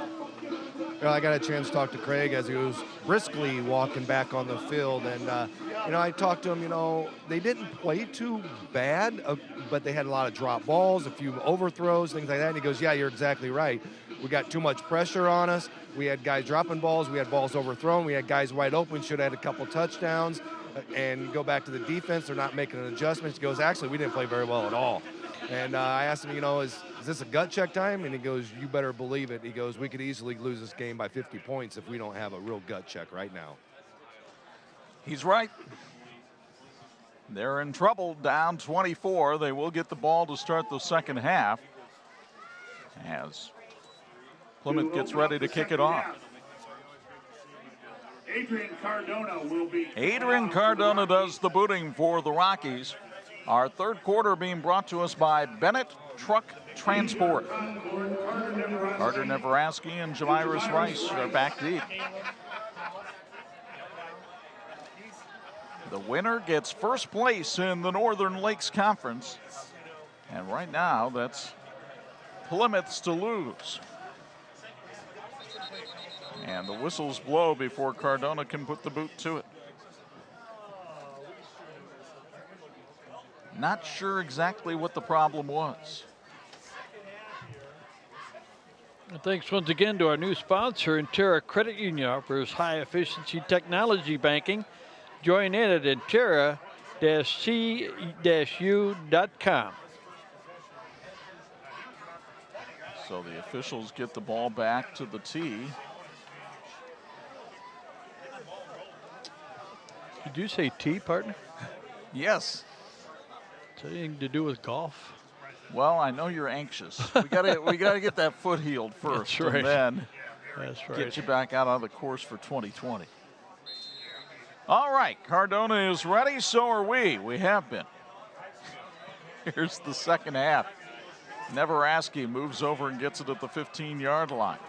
Neveraski with a seam up the middle, bursts through and takes it all the way to the 40-yard line. Well, that's the kind of start Craig Kaler was looking for. They need some positives. They need some real momentum things to get them going. And starting out at the 40 is not a bad way to go here in the second half. Near their own 40-yard line. So Ethan Kane, who in the first half was just 9 of 20 with 1 interception, we'll see if he can spark this offense. And much like Joe Barron's stats, we talked about the number of drops that receivers had in the first half. It was not a sparkling job necessarily by either receiving core, although Plymouth got better as the half went on. Kane with a low snap, fires, it's deflected and almost intercepted. Same thing as they had in the first half, just couldn't protect Kane back there. He didn't have much time and didn't have much room. And we talked about how Plymouth's defensive line's a little bigger than Concord, and they got their hands up. They've been doing a good job fundamentally with the rush and the hands up. There you see it. It looked like Diego Garcia got a piece of it that time. So on 2nd and 10, Plymouth again showing blitzers. They've been bringing a lot of heat on Kane. He hands it off here, Romella Moon, all the way up to the 45-yard line and a first down. Moon on the carry brought down by Moon, a very explosive player. He was an all-conference safety last year, but he has done some running of the football this year for the Minutemen and averaging about 6 yards a carry. You can see why. Got loose for 15 that time. They'll give it to Moon again, and he only able to pick up about a yard that time. Dylan Panzica is there on the stop. That's kind of what we were talking about, too, at halftime, Chuck. You got to find some other heroes, some other guys to step up. Moon got a nice carry of 15 yards, held to just 1 that time. Plymouth has been winning a lot of one-on-one matchups with the Concord receivers. We'll see if the Concord receivers can find some ways to get separation here in the second half. Kane wants to throw. He's got Darcy open. Instead, throws over the middle, and Amarian Moore has it all the way down to the 22-yard line. Moore with a pickup of 22 on the play before Jake Reichert brought him down. This time, Kane had plenty of time to throw and fired a bullet. First and 10 for Concord. Over 100 yards now passing on the night for Ethan Kane, and Minutemen seem to be playing with a lot of confidence right now. Kane will keep it himself on the option and has nowhere to go. Daniel Bacon, the middle linebacker, comes in and makes the stop. Daniel Bacon and Diego Garcia. Coming into the ball game, Kane had run the ball pretty effectively during the season. I think Plymouth is spying on him pretty regularly. They're keeping somebody at home to keep an eye on the quarterback. Well, Bacon, a smart kid. He's an honor roll student here at Plymouth High School. 2nd down and 11. Kane throws over the middle off the hands of the intended receiver, Carter Neveraski. And that's one Carter will tell you he should have had too. Probably should have, but again, the blitz came in for Plymouth. They put a lot of pressure on. And there's Craig Kaler saying, what in the world? We're letting somebody through on every play just about. There's always a way to counter that. A little screen or a little draw play can be very effective. They've done that on this drive. Looking at a 3rd and 11 here. 2 receivers to each side. Kane flushed from the pocket. Will scramble up the field, and he's awfully close to the first down. In fact, he might have received it. Nope, they're going to spot him at the 13. He had to get to the 12, so it's going to be 4th and 1 as you get another look from SBO. Watch Kane when he gets up here. He looks at the sidelines. The marker says, yeah, I got it. And not quite. Yep, about a half a yard short. So Ethan Kane, the senior quarterback for this Concord team, started some games as a sophomore, trying to get his team on the comeback trail. They put Neveraski in motion. Here's a flag coming in as Romello Moon has what appears to be the first down, but where that umpire threw the flag, that's normally the signal for a hold. Boy, this is such a big, big possession for Concord. Again, if they're not able to get in the end zone here. And Concord walking back because they know what we know. It's a holding call against the Minutemen. If Concord doesn't get on the board here and Plymouth is able to get down the field and get on the board with a touchdown, all of a sudden it's 34-3. And Plymouth would be in a dangerous zone of running the clock in the second half. It's hard to see where the hold was there, but the umpire was looking at a different angle than we were. So Ariel De La Paz will come on to try a field goal here. This one would be a 41-yard attempt if they go through with it. Braden Taylor is the holder here for Concord. De La Paz, a left-footed kicker, kicking off the left hash. 6 of 9 on field goals this year. The snap is good. The kick has plenty of distance, and it is good. 9:03 to go in the third quarter, and the Concord Minutemen get on the board again thanks to the foot of Ariel De La Paz. His second field goal of the night brings Concord within 21 at 27-6 on 46. This edition of the 46 Game of the Week brought to you in part by Crown Trophy. They're nationally known and locally owned.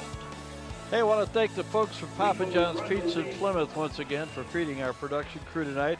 Did a great job with all the pizza and breadsticks. You know, better ingredients makes better pizza. That's Papa John's. And don't settle for another boring meal. Get a Papa John's pizza delivered now. Papa John's of Plymouth has a large works or meat pizza for just $12. Get in on the Papa Rewards as well. Find out more at papajohns.com. That field goal by De La Paz, sponsored by Michael's Restaurant. And it's Ariel De La Paz putting the boot to it here. Ivan Winkle takes it back at his own 3. Winkle slipped down, the knee touching at the 20-yard line. Winkle on the return ruled down at the 20-yard line. Plymouth faithful not happy with the call, but that's the one that was made. And so 1st and 10 from the 20 for Joe Barron and the Rockies as they get their first possession of the second half. It's one of those little things you look at and say, where does momentum swing? Well, if he gets up and he's able to run with the ball, get good field position, be one thing. Now the ball's marked at the 20-yard line. Winkle will line up behind Barron here. 2 receivers to the left of Barron, 1 to his right. But it's Winkle up the middle and then trying to get to the outside. Wyatt Stringer will have none of it.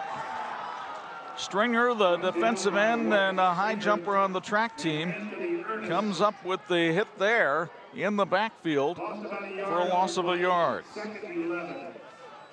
Tonight's game is sponsored by Bennett Truck Transport. Congratulations, Concord, on a great start to the season. And keep up the solid work into the postseason. Bennett Truck Transport is now bringing on new drivers for their Elkhart office. Visit BennettIG.com and click Drive for Bennett. From the 19. Barron with time. Fires and it's complete. He's got Schremeyer again, and look at the big fella take it out to the 36-yard line. A pickup of 17 on the play. Garrett Schremeyer having himself a night at receiver. He's got a couple of touchdown passes, and he makes a good snare here. And Barron with plenty of time back there. That's really been one of the big differences in the ball game, and that offensive line for Concord has had a little bit of trouble protecting their quarterback. Plymouth offensive line doing a good job. First and 10. On a counter play, it's Winkle, and he's got nowhere to go. Spencer Arnold gets Winkle this time.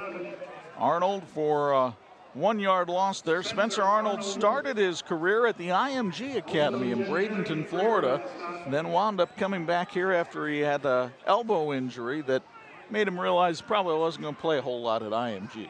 Well, it is tough competition down there, but he had a great experience down there. And also loves to play golf, and I don't blame him if he was down in Florida.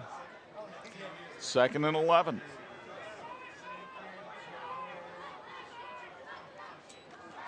Barron heaves it out there, and Seth Rundle can't come up with it. It went right through the hands. And it'll be 3rd and 11. And everybody in the stands a little surprised. Rundle does so many things well, including catch the football. Well, you'll get another look here from SBO, and I can't really explain that one other than he didn't come up with it. Well, that can happen. Oh, we got some movement along the line of scrimmage here. It looked as though Concord was coming on a blitz, and instead Concord calls a timeout with 7:03 to go in the 3rd quarter, trailing 27-6. McDonald Physical Therapy understands that you need less pain, more movement, and better health. They offer the area's top physical therapists and most up-to-date technology, water therapy, and other cutting-edge treatments to make sure you get the high-quality care you deserve. McDonald's Physical Therapy is a proud supporter of high school sports. They wish all the athletes in tonight's game all the best.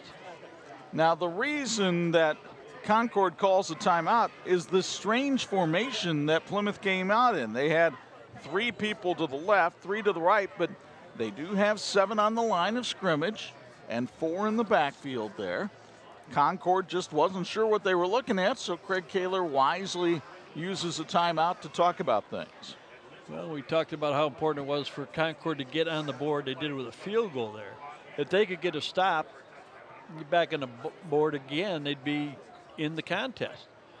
And you got to do the little things right here in the 3rd quarter to get yourself in that position. And I kind of acknowledge the fact that was a good timeout if you didn't know it was coming up. Craig Kaler, as Plymouth goes with a conventional formation this time. Looking at 3rd and 11. Barron with time to throw. Fires. Ivan Winkle got decapitated. Carter Neveraski comes over and makes the big hit. Arnold got there as well to help wrap him up, but Neveraski was quick to the ball. Good reaction time for both players. So Neveraski with the big hit. It's 4th down, Plymouth at its own 39, likely to punt. Joe Barron lining up in punt formation as he has had to do 3 times already tonight. Plymouth not a team accustomed to doing this much punting. Exactly right, partner. It's kind of gets close to what they've done for the whole season, what they've done in one game. Barron hits a little wobbler out of there. It wound up hitting one of his own men up around the 30-yard line, and so that's where it'll be spotted dead. Just a 31-yard kick that time by Barron, but no return, and Concord will take over 1st and 10 at its own 30. That's why John Barron doesn't do anything different when it comes to punting. You'll take 31 with no return. And so Concord, I see that momentum trying to put on a white jersey. Hasn't quite got it on yet, but things are moving in Concord's way a little bit better here in the 2nd half. To grab momentum, you might have to get in the end zone. I'll go with you on that too, partner. Here's Ethan Kane with Romello Moon in the backfield with him. And it's Moon trying to find a seam up the middle. Jake Reichard there on the stop after a pickup of 5. And it'll be 2nd and 5. Some halftime scores to pass along. New Prairie leads Penn 7-0 at the break. Warsaw is on top of Wawasee 21-12 at the intermission. And also at the intermission, Mishawaka Marion has a 16-7 lead on Culver Academy. Here, 27-6 in favor of Plymouth. Kane to Neveraski for a first down. Carter dancing out of bounds at the 46-yard line. Kane's experience got the opening there as he started to run and waited till the defender had made a commitment to come to him, and then he dumped the ball over top to Neveraski. That's a real veteran move there by Kane. Also, third quarter tonight, Northfield on top of Rochester, 40-14. Zebras running into some trouble in the TRC. First and 10 from the 46. Kane fires. Jack Darcy with the catch. Pickup of 5 on the play. Seth Rundle closed quickly on the play to make the stop. St. Andrews Products has joined our team with the finest in promotional products, advertising specialties, business gifts, and apparel. Call them at 800-628-9922 or email us at sales@standrewscorp.com. Your expectations become our standards, and our answer is always yes. Now, what's the question? Romello Moon on the carry. He takes it into Plymouth territory to the 42-yard line. That's a pickup of 9 on the play. You'll get another look at this one as Moon showing some of his shiftiness out there. He's not a very big kid, 5'9", 150 pounds and a senior. But if you're not big, it does help to be quick, and he's got some moves. And I think that description you gave of him being a senior, Chuck, makes a big difference. These guys have a very special season going. They are one of the top-ranked teams in the state of Indiana, and they want to make sure that if they were to lose here on the road at Plymouth, it's not because of a lack of effort. They've really come out playing better in the second half. Kane finds Amarian Moore for a 3-yard pickup at 2nd and 7. Kane will throw again, this time to Jack Darcy. Darcy, though, can't get around Ivan Winkle, who comes up, grabs him by the shirt tail. Joe Stiers helps finish him off after a pickup of only 1, and it's 3rd and 6. Concord really trying to rev up the tempo here because they know they've got to get something done here in the third quarter. And they're using a lot of different people than they did in the first half, which we thought was an important adjustment they're going to have to make, and they have. But they're also using some time.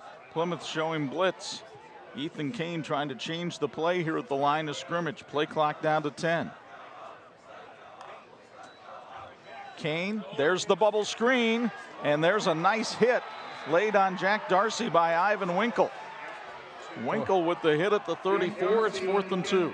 And Kane got whacked again. He got knocked all the way back to about his own 44-yard line, but the ball was gone by then. And a good quick pass, screen pass, a draw, those kind of things can really offset a rush like they're seeing from the Plymouth Rockies, looking a lot like the Chicago Bears right now. Oh, let's see if they go to Romello Moon on the ground here on 4th and 2. Nope, Kane will look to throw. Good rolling run. Right, lobs it out there's got a man. It is caught down at the 5.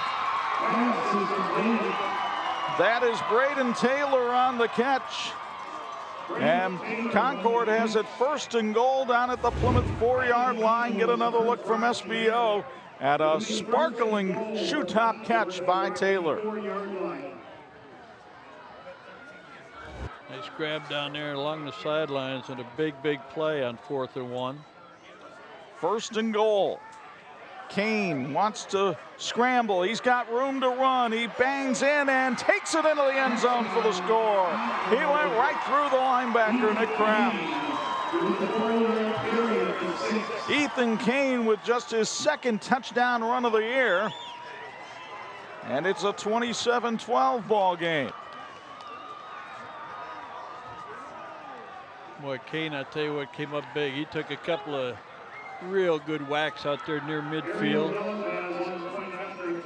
That last long pass that set up the touchdown, Chuck, he had a chance to maybe run for the first down and kept looking downfield, and finally found a man open and got the ball there. Craig Kaler told us this week Ethan Kane may be the toughest kid on the team, and he showed it in that drive as Ariel Della Paz is up and good on the PAT. 2:46 to go in the third quarter. Concord has made it a 2-touchdown game thanks in part to the play of its quarterback. Ethan Kane with a big pass to get him down the field. And then look at the guts on this run. Slide? I'm not sliding. I'm going right through the linebacker. That's right. Nice job. He got a pretty good whack from his assistant coaches, too. He's like, hey, wait a minute. I just took that punishment out there in the field. So Ethan Kane, the 6'1", 200-pound senior, trying to bring Concord back in this one. They now trail 27-13 after trailing 27-3 at the half. Well, they've done what they had to do first of all, and that's get back in the game. With 2:46 left to go in the third quarter, they're starting to feel a little more confident in their offense and their defense. See if Plymouth will take the gloves off a little bit more here offensively. Well, and let's see if De La Paz can help out his defense here by putting one into the end zone for a touchback. High spinning kick. Winkle will take it at the 1. Winkle taken down at the 16. That's better than the touchback. Wow. Coverage was really good by Concord. And Bohan, I want to come to you for a Bills Heating sideline report, because we see this happen sometimes. A team gets a big lead in the first half and they find it difficult to summon up that same kind of emotion and energy in the second half. Do you sense that from Plymouth? Yeah, I definitely see it out here. The emotions and everything here in the second half have kind of calmed down here on the Plymouth sidelines. They're not showing that emotion. That happens a lot of times. You go in the locker room, get a little bit overconfident. Right now, momentum's going Concord's way. They're really feeling it, and they're only 2 scores down now, feeling a lot of confidence here with a lot of time left in this game. Barron wants to throw, has nowhere to go, and he's sacked. Concord gets its second sack of the night from Colton Barton, the senior defensive end.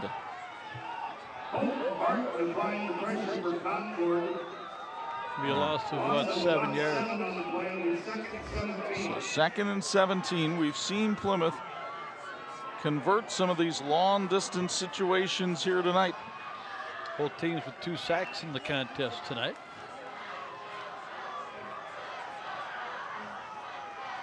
Koltukian showing blitz. Here he comes. The throw out to Schremeyer in the flat. He avoids 2 tacklers. Schremeyer still on his feet. Schremeyer all the way to the 43. What a play by Schremeyer. Outstanding effort by one of their top players. They really needed that. It got them out away from their goal line. They're back at the 9. That's a 34-yard pickup for Garrett Schremeyer, who has a couple of touchdowns tonight and is having a big night catching the football. He came into the game with 26 catches on the year, and he's helping his cause here tonight. Drawing some pretty good attention from that Concord defense as well. Hand off to Winkle. He'll bounce it to the outside. Winkle tried to get back in, but Colton Barton wouldn't have any of it. He had him by the shirt tail. Kane maybe a yard on the play. Folks, maybe it's time to visit the Recycle Depot in Marshall County. Cleaning out your garage before the leaves fall? Do you have household chemicals, electronics, or the troublesome trash you can't leave in your bin? Well, come see us. We can take your batteries, your light bulbs, your tires, and leftover paint. You not only have the cleaner garage, but you'll have done something good for the environment. To find out more, as the pass goes incomplete and the flag comes in for pass interference on Concord. Find out more about the Recycle Depot. Reach us on our website at myrecycledepot.org or give us a call at 574-935-8618. That's the Recycle Depot. Eric Harmon talking things over with his back judge. Recycle Depot, our Plymouth scoring sponsor tonight. And you'll get another look at this pass interference call against Concord on the SBO replay. As Romello Moon got in there and got his arm a little bit too much around Joe Stiers. Moon's made a big difference here in the second half of this play, but that was a costly one. Meanwhile, Penn has tied the game with New Prairie in the third quarter at AMC Miller Field. It's 7-7. Here, 27-13 in favor of Plymouth. First down sponsored by Michiana Contracting. Barron looking to throw, under pressure, gets rid of it down the field, and there's nobody there. Receivers close enough in the area to keep it from being intentional grounding. And a good incompletion in that he threw it in an area where nobody was going to catch it. Didn't want to get a grounding call, and again, a senior type of a play. We've seen it from both quarterbacks here tonight. Joe Barron tonight, 11 of 22 for 180 yards passing.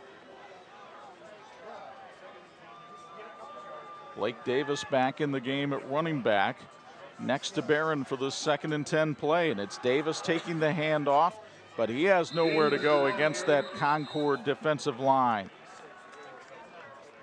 Spencer Arnold coming up and making the initial hit that time from the linebacker position, along with help from Drew Smeltzer. For 60 years, Imaginary Finishing Technologies has been the industry knowledge source for metal finishing solutions. They set the standard for industries, including the automotive, medical, aerospace, military, and defense.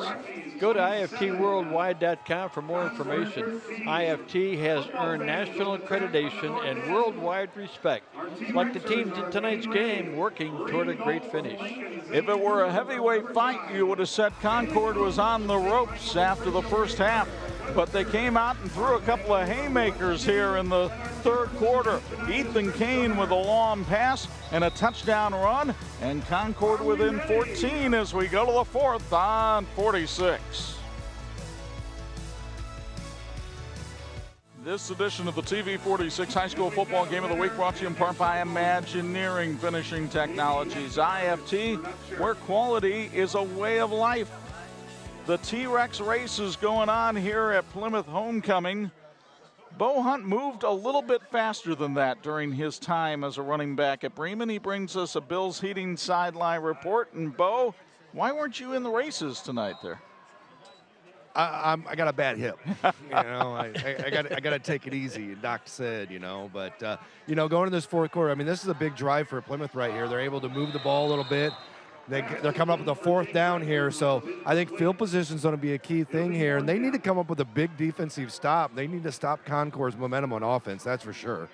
John Barron is not one to do a lot of punting, especially at this end of the field, but he just sent his punt unit out onto the field. However, don't be surprised if there could be a fake here. Looking at a 4th and 9. Neveraski is back deep, standing at his 10-yard line. Barron is going to throw it, and Winkle can't come up with it.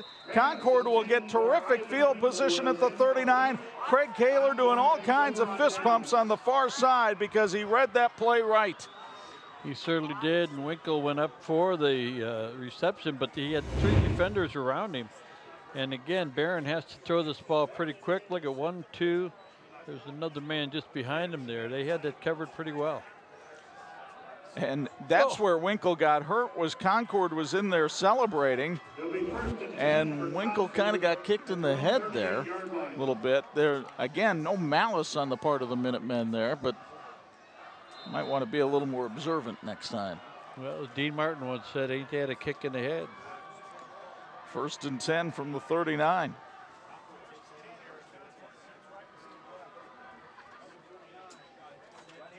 Kane throws a little bit low for Amarian Moore. Kick save and a beauty as hockey season started for the Blackhawks today. That's right. Hey, for more than 50 years, encompassing 3 generations in the construction industry, Michiana Contracting has grown to be one of the most comprehensive contractors in the entire state of Indiana. They have the resources and the experience to handle a project from beginning to end at every aspect in between. Michiana Contracting in Plymouth, Indiana. 2nd and 10. Kane. Could be a pass from Neveraski back to Kane, who makes a diving attempt, and it's incomplete. He's lucky that it was incomplete. He would have lost 2 yards on the play. The razzle didn't have much dazzle that time. It did not. But you gotta open your playbook and use what you can here. Remember, Neveraski was a quarterback on this team last year. I talked to him before the game. I did suggest that if he did throw a halfback pass tonight, that he throw it to people in the same colored jersey. So he did succeed at that. Yeah, that one was awful close to being maybe a backwards pass. You got to be careful. 3rd and 10. Kane, they picked up the blitz nicely that time, and he finds his man. Jake Eakins with the catch all the way up to the 43-yard line. And that's good for a first down into Plymouth territory. Eakins with just his 6th catch of the season. He's another member of that Minuteman golf team and a big Nebraska fan. Concord now certainly not wondering if the momentum jersey is on him. It definitely is right now. Minutemen turning this back into a game here.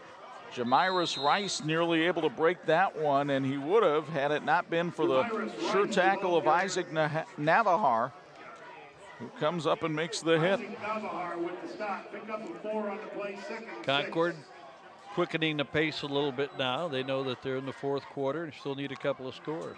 2nd and 6. Kane fires. Jack Darcy with the catch. He's got a first down and more all the way down to the Plymouth 27-yard line. Folks, think Pyramid Equipment for your snowplow needs. Sales, services, and installations of residential and commercial grade snowplows, parts, and salt spreaders. Pyramid offers military, police, and firemen's discounts. Find us at PyramidEquipmentInc.com. So 1st and 10 from the Plymouth 27. We see Jamirus Rice on the carry that time. I thought I saw a flag come in, but I don't see any signal from the officials. So only a 3-yard pickup. It'll be 2nd and 7. Nick Kraft on the stop, pickup of about 3 on the play, 2nd and 7. Concord has really taken over here in the second half, but they have a big mountain to climb, still down by 14. Kane with time, fires over the middle, incomplete. He threw into almost triple coverage that time as he was looking for Carter Neveraski. And you get a man wide open on the near side. Yeah, that's one when he goes in the film room, he'll wish he had back. Craig Kaler pacing nervously on that Concord sideline, the 5th-year head coach. 36-15, a high-energy guy for this Concord team, trying to will his team to a comeback. Kane going deep, touchdown Concord. Amarian Moore. His 6th touchdown catch of the season. It's sponsored by Michael's Restaurant, and the Minutemen are an extra point away from being down 7. Kane with a money throw to Moore, who got behind Jake Reichert. Still 9:59 left to go in this ball game. So 9:59 remains. Braden Taylor the holder for this very important extra point from Ariel De La Paz.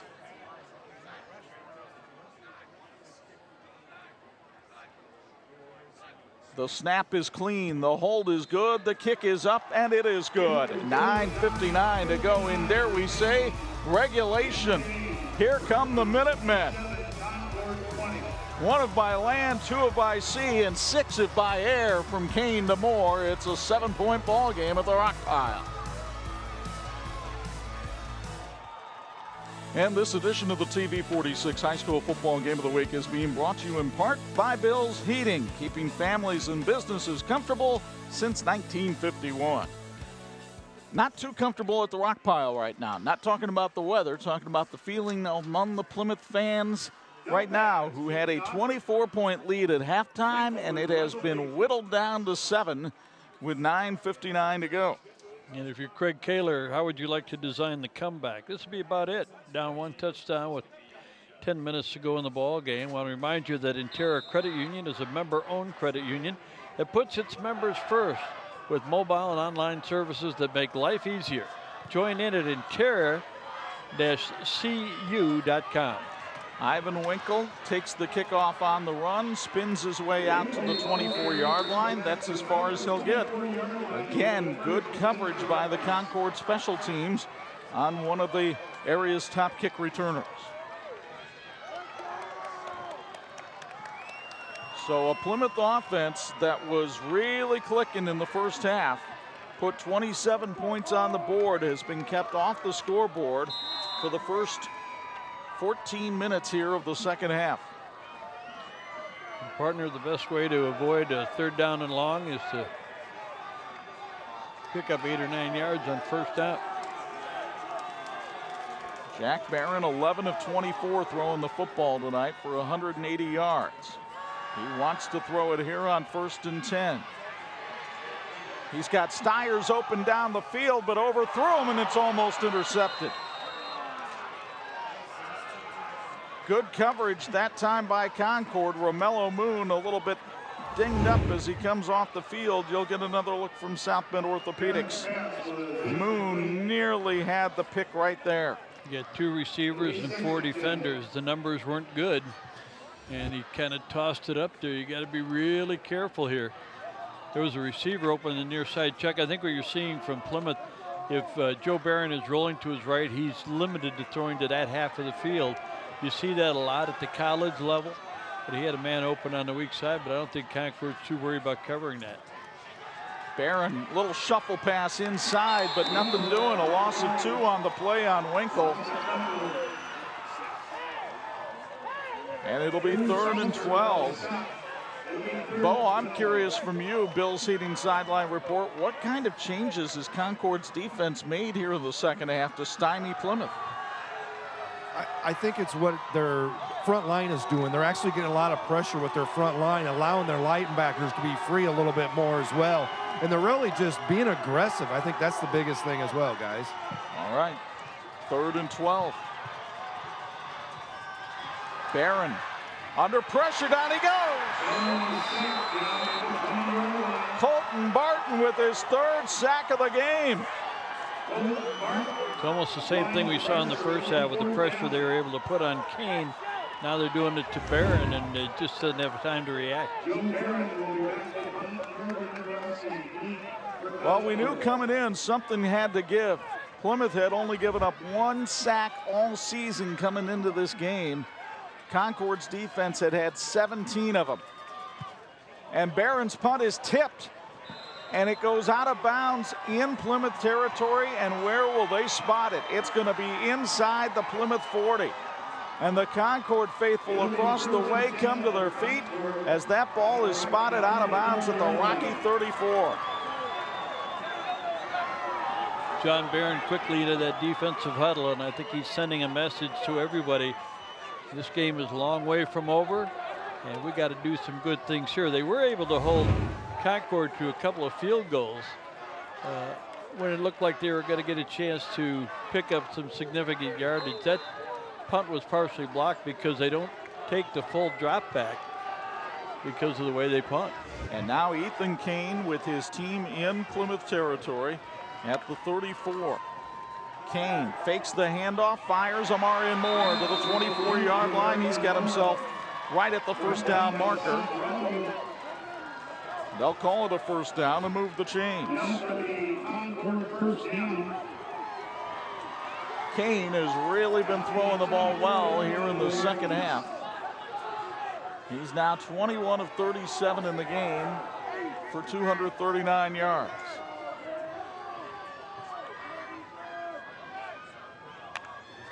Kane hands it off. Up the middle, Jamiris Rice up to the 21.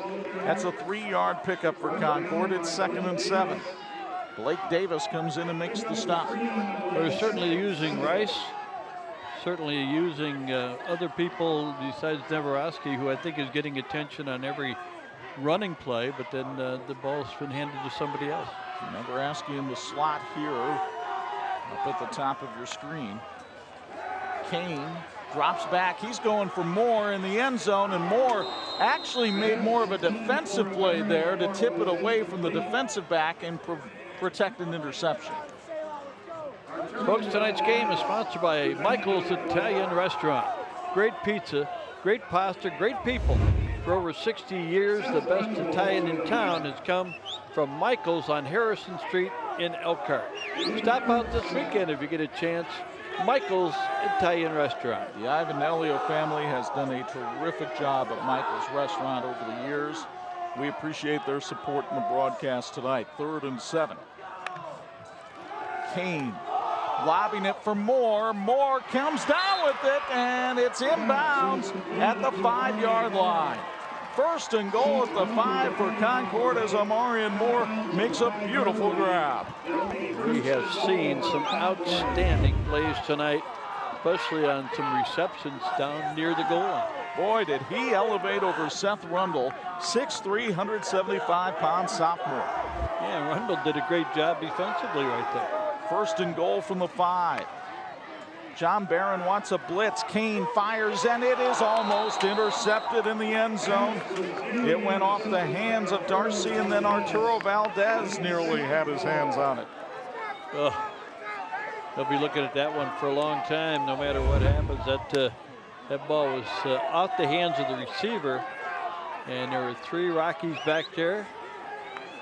Had a hand, had a helmet, fell in between. 2nd and goal from the 5. Kane got rid of it as he got hit, and it's incomplete. Kane wanted a flag. He thought it was a helmet-to-helmet hit on Nick Kraft. No flag came in. Rundle did a nice job defensively there as well. 3rd and goal from the 5. And remember, folks, there's still 7:10 left in this one. Plymouth has been able to hold them to field goals twice tonight. The Plymouth faithful stomping on the bleachers here at the Rock Pile. See an end around here. Kane looks left, now rolls right, throws back that way, and it is dropped. Incomplete. He never had possession. Braden Taylor just kept juggling and couldn't come up with it. Here's another look from South Bend Orthopedics. You'll get a really good look at the goal line. He just never had it.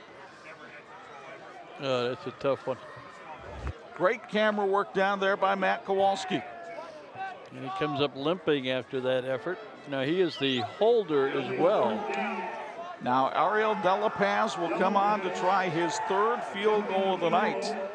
This would bring Concord within 4. 27 yards away. Correction, 23 yards away. 22-yard field goal. The snap is good. The kick is up, and it is good. Dela Paz brings Concord within 4 with 7 minutes left. The final last year at Jake Field was 27-23 Plymouth. Can the Rockies hang on again this year? 7 minutes left in regulation on 46. This edition of the TV 46 High School Football Game of the Week is being brought to you in part by the Indiana High School Athletic Association, partnering with TV 46 for 30 years. Craig Kaler and his Concord Minutemen have come charging back here. 20 unanswered points in the second half. They've closed the margin to 4, but can they complete the comeback? They've got 7 minutes to do it, and they'll need a big play from their special teams here. They really will, and they need for Plymouth to continue to cooperate by not being quite as wide open, not quite as daring with their offense. If Plymouth can find a couple of big strikes, move the ball into Concord territory, it would be big. Ivan Winkle lets that ball go into the end zone for the touchback. And it'll be 1st and 10 for Plymouth at the 20. Meanwhile, they go to the 4th in New Carlisle. Penn with a 10-7 lead on New Prairie. It's a final now. Northfield has beaten Rochester 40-21. Mishawaka leading St. Joe 42-21. I believe that game's in the 4th at Father Bly Field. Congratulations to my son, the homecoming king at St. Joe. How about that? TJ Freeby, proud of you. Not only a prominent tennis player, but now the homecoming king. Had a pretty good week. Yeah. 1st and 10 at the 20. Handoff up the middle. This is Blake Davis fumbling the football, and Concord's on it at the Plymouth 36. in your life. As Dick Enberg once said, oh my. Take another look on the SBO replay as Dylan Pro comes up with the loose change. And the Minutemen are in business once again at the Rocky 36. Got hit a couple of times coming through the hole. Once knocked it loose. The second time it was able to be knocked out. Yeah, I think he might have been able to regain it had he been able to not get hit the second time. This was the number at the beginning of the night. And now Concord has been able to raise up that turnover margin with the fumble recovery there. Let's see if Kane can strike right away. He's looking, he's got a man open on the sideline, but throws it away. Amarian Moore had popped open, but Kane just didn't see him. And that was as much time as Kane has had all night. Yeah. And that has been a big switch in the second half. You know, Plymouth is being a little bit more conservative if they're playing a prevent a little bit more, but well, when they had their ears back and were coming after Kane in the first half, they're very, very effective. They got to get back. They got to come up with another big stop.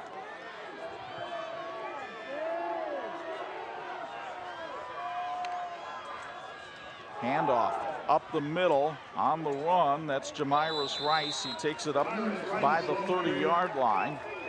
That'll leave it 3rd and 4 for Concord. Dylan Pansica in on the stop that time for Plymouth. I don't see many fans looking for their $6 back. What a ticket price this has been tonight for a ball game between two exceptionally good teams. And while Dickens wrote A Tale of Two Cities, this has been a tale of two halves. It really has. 27-3 at halftime. Now Concord with Plymouth on the ropes, and wide open on the other side is Jake Eakins for a first down up to the 13-yard line. Eakins with his second catch of the night. It's easy to forget about him with all the Concord weapons, and apparently somebody on the Plymouth defense did. Well, Concord is allowed to throw to both halves of the field. And that time they had receivers on both sides. They got trips to the right this time, but Kane is allowed to look to the left side. Made a nice pass. Meanwhile, Jamiris Rice bouncing off of tacklers, gets all the way to a 6, but a flag comes in the vicinity where you would expect a holding call. And that would put a little stem in the momentum of the Minutemen right now. The hold is called against Concord. The fumble by Plymouth obviously was absolutely crucial, but now a penalty here down near the goal line. Would they settle for, here's the hold you see right in front of you, but would you settle for another field goal and take your chances on maybe getting position for a game winner later? Well, that'll be a decision Craig Kaler hopes he's not faced with here. 1st and 20 from the 23. Clock under 6 minutes to go on the Intera Credit Union scoreboard. Kane takes the snap. Fires in the flat. It's too far out of bounds. Jake Reichert had good coverage on Amarian Moore that time. If the ball had been in bounds, it might have been deflected or even picked by Reichert. Folks at Plymouth High School, they're working hard to create a championship culture both in and out of the classroom. They want to build their student-athletes' foundation on unselfishness, kindness, empathy, work ethic, and self-control. The awards so far, 2 consecutive year winners of the IHSA Champions Together banner, and 4 consecutive years winner of the IHSA School Sportsmanship Award. Our motto at Plymouth, we are Big Red. Kane intercepted by Rundle in the end zone, his second pick of the night. And the Rockies hold off that challenge for the time being. I don't know if Kane just didn't see Rundle back there, but the only people near that ball were people in red jerseys. We thought Rundle was one of those game changers, one of our key players before the ball game, and he's come up big with a 40-yard touchdown run and a couple of picks. And that so far tonight to me has been the big difference. Plymouth has had more people contribute to this lead that they have with 5:40 to go than maybe Concord has had. Barron wants to throw. He's looking for Rundle, and Rundle makes a sliding attempt, but a flag comes in on Carter Neveraski. who wants to know what he was supposed to do on that play. Once the ball was incomplete, they call him a defenseless player. Well, and they're probably going to call helmet to helmet there as well. Yeah, even if he didn't go helmet to helmet, he went high. Anytime you go high, you hit the head. We're going to talk about this one a little bit. It is such a bang-bang play. It's a tough play for officials to call. It is a tough play for defensive players to know just how they're supposed to handle the situation. Well, the intention obviously is to protect the safety of everybody on that field, but this is such a tough call because Nebraska's thinking, okay, he catches it, I want to knock it loose. And maybe he was successful in that effort. So the sliding effort winds up being a 15-yard penalty. And a first down sponsored by Michiana Contracting up to the 35. Concord showing blitz. Barron rolling out, throws, has a man over on the far side. It's Stiers, and Stiers takes it all the way down to the Concord 45. A first down sponsored by Michiana Contracting. We've seen Joe Stiers come up with some big plays in the games we've done this year, and this is another one. I think he was able, they were able to get him out of bounds, but it does stop the clock with 4:20. Now they're rolling the clock now. After the chains were set. Barron will take some time off the play clock and then hand it off to Ivan Winkle to run some more clock. Winkle gets spun around like a rag doll at the 45, a loss of 1 on the play. Zavan Koltukian continues a very solid night of linebacker play. Concord with a couple of electric sophomores and Moore and Koltukian on the field. And you see the difference there with the tackle against Winkle. If you can catch him, you can bring him down. He doesn't have a whole lot of bulk to put up against a defender, and it's hard for him to plant, maybe cut back the other way, but well, if he gets in the open field, he's quick as a cat. Plymouth keep taking some key time off the clock here, though, with this drive. So we dip down under 4.5 minutes to go. Rockies leading by 4. Barron under pressure, down he goes.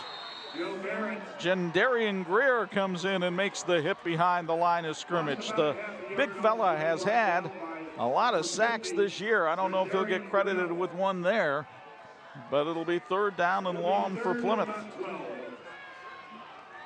Yeah, I think one of the things that Plymouth needs is about 2 first downs.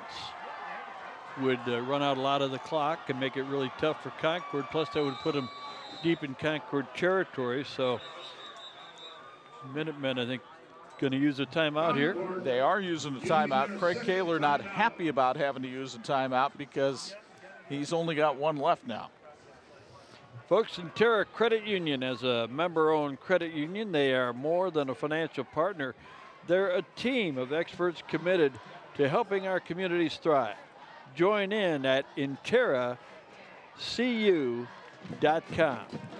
So, reminder, next week we've got more Northern Lakes Conference action. There are a lot of interested viewers tonight in Napanee, Wakarusa, and Warsaw, because Northwood and Warsaw are still in the hunt for the NLC title. They'll go head-to-head next week at Fisher Field in Warsaw. And let me tell you, the 2 teams we're seeing tonight, the 2 teams we're seeing next week, they are lumped atop the NLC standings. You've got Concord and Plymouth at 4-0, Warsaw and Northwood at 3-1. The last 3 weeks in this conference going to be very, very exciting. And they're going to be the same in the Northern Indiana Conference as well, as we're seeing tonight with Penn battling New Prairie. And big game over there. 14-10 New Prairie in the 4th now with about 10 minutes left. Also, congratulations to Mike Campbell. The Jimtown coach gets his 100th career win tonight with a 42-13 triumph over South Bend Riley. 3rd and 12 here. Plymouth's Joe Barron under pressure, heaves it down the field, and it's incomplete. Barron had to get rid of it as Minutemen were bearing down on him. 4th down and a punting situation. Were they bearing down or barrening down? Whatever the case, They were in the face of Joe Barron. 4th down and what would appear to be a punting situation. Carter Neveraski will stand back at his 10. Low snap, low kick. But it takes a Plymouth hop and goes inside the 15 to the 14. That's where Joe Stiers will touch it with 3:31 to go. By the way, none of the scoring drives for Concord have taken more than 3:31. So they're certainly in a position where if they can move the football, remember they're not trailing by a touchdown anymore, just 4 points. So the game is on the line as we hoped it would be. We were looking for a classic matchup here tonight. I don't think anybody's disappointed.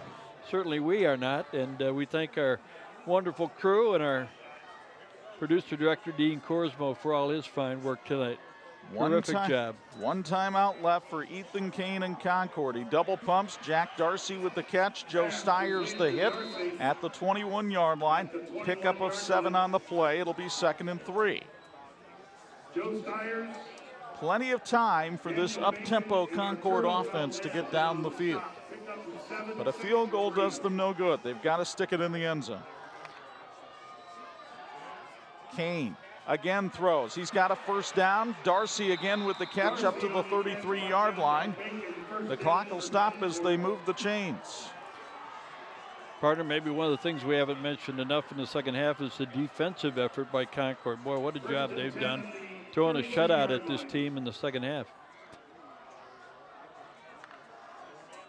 Here's Kane again, throws. Darcy with the grab. He's brought down at the 37. Seth Rundle with the stop.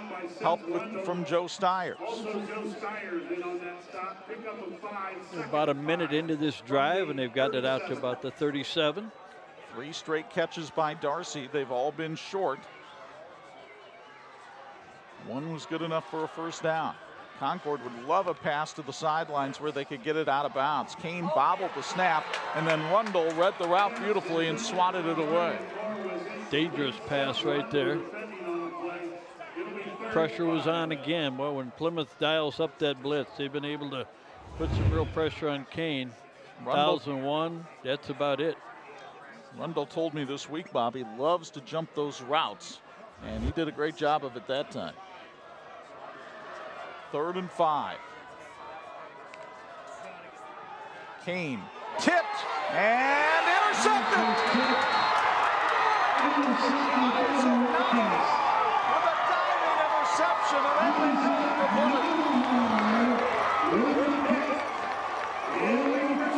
2:21 left to go.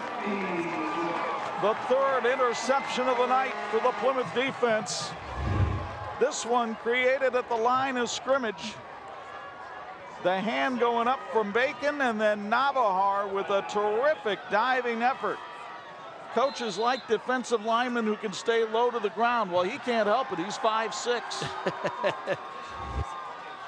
Now the handoff up the middle. Ivan Winkle on the carry for a pickup of 2. And we'll see when Craig Kaler decides to use his timeout. It's 2nd and 8. There's just one left.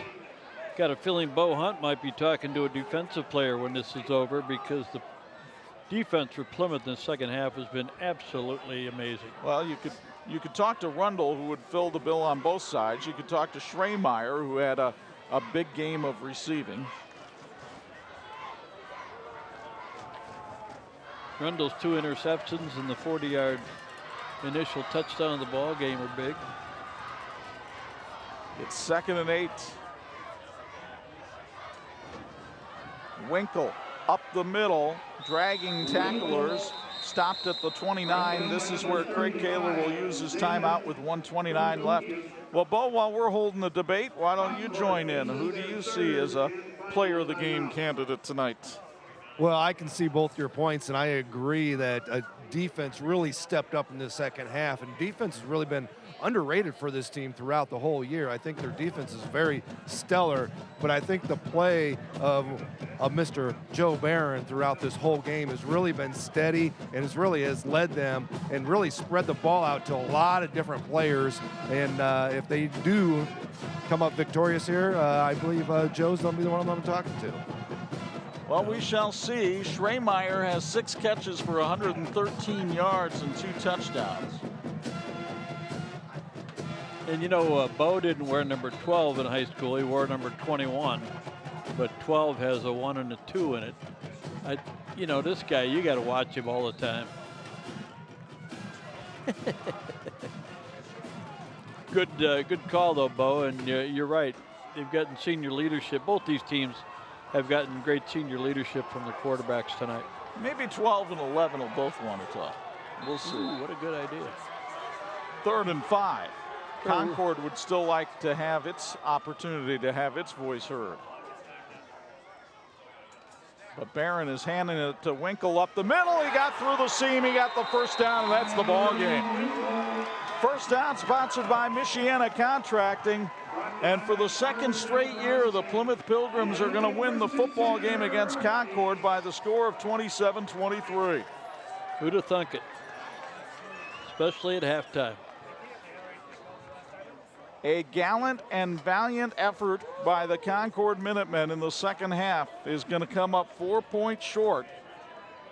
Craig Kaler's defense has pitched a shutout here in the second half, and it will probably hold true, as all Plymouth has to do now is go into victory formation. But Concord, they said they'd have a gut check in the second half, and there's some guts on that team. There is some guts on there. I think back to that the 2 possessions when Plymouth was able to hold Concord to a field goal where they had a real good scoring position for a touchdown. And those 6 points instead of 14 points have made the difference tonight.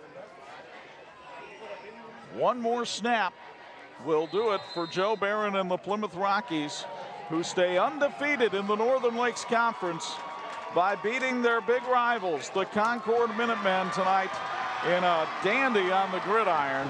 The final score from the rock pile, Plymouth prevails over Concord by the count of 27-23. Now stick around, a lot to come on our Papa John's of Plymouth postgame show. We'll have our IU South Bend Fulfilling the Promise players of the game, as well as our electrifying play of the game from the electrical workers of Local 153. It all comes your way next on the 46th Game of the Week. The WHME TV 46 High School Game of the Week, brought to you by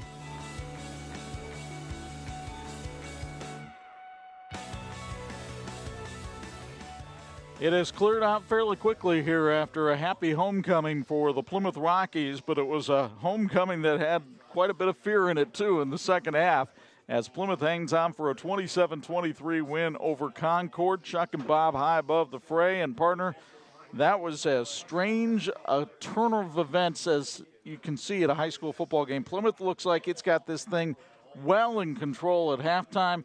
All of a sudden in the second half, it almost looked like it had evaporated. Well, and Concord came out, played very courageously on defense, and I think Plymouth probably wrapped up their game plan a little bit. They were a little more conservative in the second half, allowed Concord to get back in it. They were held to field goals twice where they might have been able to score a touchdown, made a big difference at the end. What we saw here was 2 terrific high school football programs playing their hearts out and really in competition for that Northern Lakes Conference lead. And now Plymouth has a chance to separate themselves a little bit. And going into next week, there's going to be a couple more teams just one game back. So it's what you want at the end of the year. You got a heck of a battle going on. Took a lot of heroes for the Rockies tonight. A couple of them are standing by now with Bo Hunt. There are IU South Bend Fulfilling the Promise players of the game. Standing by with our players of the game. Got Joe Barron over here, Seth Rundle. I'm going to talk with Joe first. Joe, first off, that first half, you guys really came out, struggled a little bit early. You started out 2 for 7, but really came alive and really got the big lead that pull out this victory. Just talk about that first half offense. Yeah, we struggled early, but we started up hitting big plays, hitting our open guys downfield, really spreading their defense apart. They're dang good defense. They took care of us pretty good, but we hit some big plays early, which really helped us. Yeah, you really are able to spread it out a lot with all your receivers and all the weapons you have. Just talk about all the weapons you got. That guy right there, he's a big weapon. Schremeyer and Reichert and even Stiers, they're all huge weapons, all explosive. They can all score on any play. The second half was really about the defense. And Seth, you guys came up with 3 picks. Kane hasn't been picked all year. Just talk about how that defense stepped up tonight. They came back in the second half, They were putting it to us. I'm gonna admit it. They were putting it to us, but we came big in the end zone over there. Came back, got the job done. Emotions was a big thing in this half. In the second half, they really got the momentum. What changed there at the end and got you guys the momentum? I think our picks. That's the bottom line. We got our picks, got the job done, executed our plays, and got the dub. Plymouth undefeated in the conference, and I think that's the biggest thing right now. And Joe, looking forward, you got 2 more games. Just talk about how big of a victory this was tonight. This was huge, especially for our town. We've struggled the last couple of years, haven't been really in the race for conference, and now we're in it, so it's really good to feel that and feel this energy at the stadium, like a packed house tonight. It's pretty fun. Joe Barron, Seth Rundle, congratulations, guys. Back to you guys. All right, thanks a lot, Bo. And our electrifying play of the game, we had plenty of candidates, but we went with the one at the end of the game that sealed the deal for Plymouth, the interception, the third one created by the Plymouth defense tonight, where it was tipped by Daniel Bacon and then picked off by the defensive tackle Isaac Navahar. How about that diving catch? And you just dream about moments like that when you're a defensive lineman. He made the big interception and third of the game when Concord hadn't thrown one all season. I think, you know, when you're looking at the interview there with Barron and Rundle, I think we could have had about 5 other guys in there, including Shameyer, who we thought had a great game. So just a lot of heroes stepped up for Plymouth, and they needed every one of them tonight. All right, and so the Rockies get ready to move on to Goshen next week. Concord will turn around and go home and play Northridge. Our thanks to our TV46 crew who helped bring you this one. They will head on down to Fisher Field next week, where we will have Northwood and Warsaw on Friday night. You'll see it at 11 p.m. on TV46, and then Saturday morning at 9. Don't forget college football on the radio Saturday. The Purdue Boilermakers go into State College, Pennsylvania to try to take on the 10th-ranked Nittany Lions of Penn State. Tim Newton has the call for you on Pulse FM 92.1, 96.9, and 103.1. Once again, for my broadcast partners, the Hall of Famers, Bob Nagel and Bo Hunt, it's Chuck Freeby. The final score from the Rock Pile in Plymouth.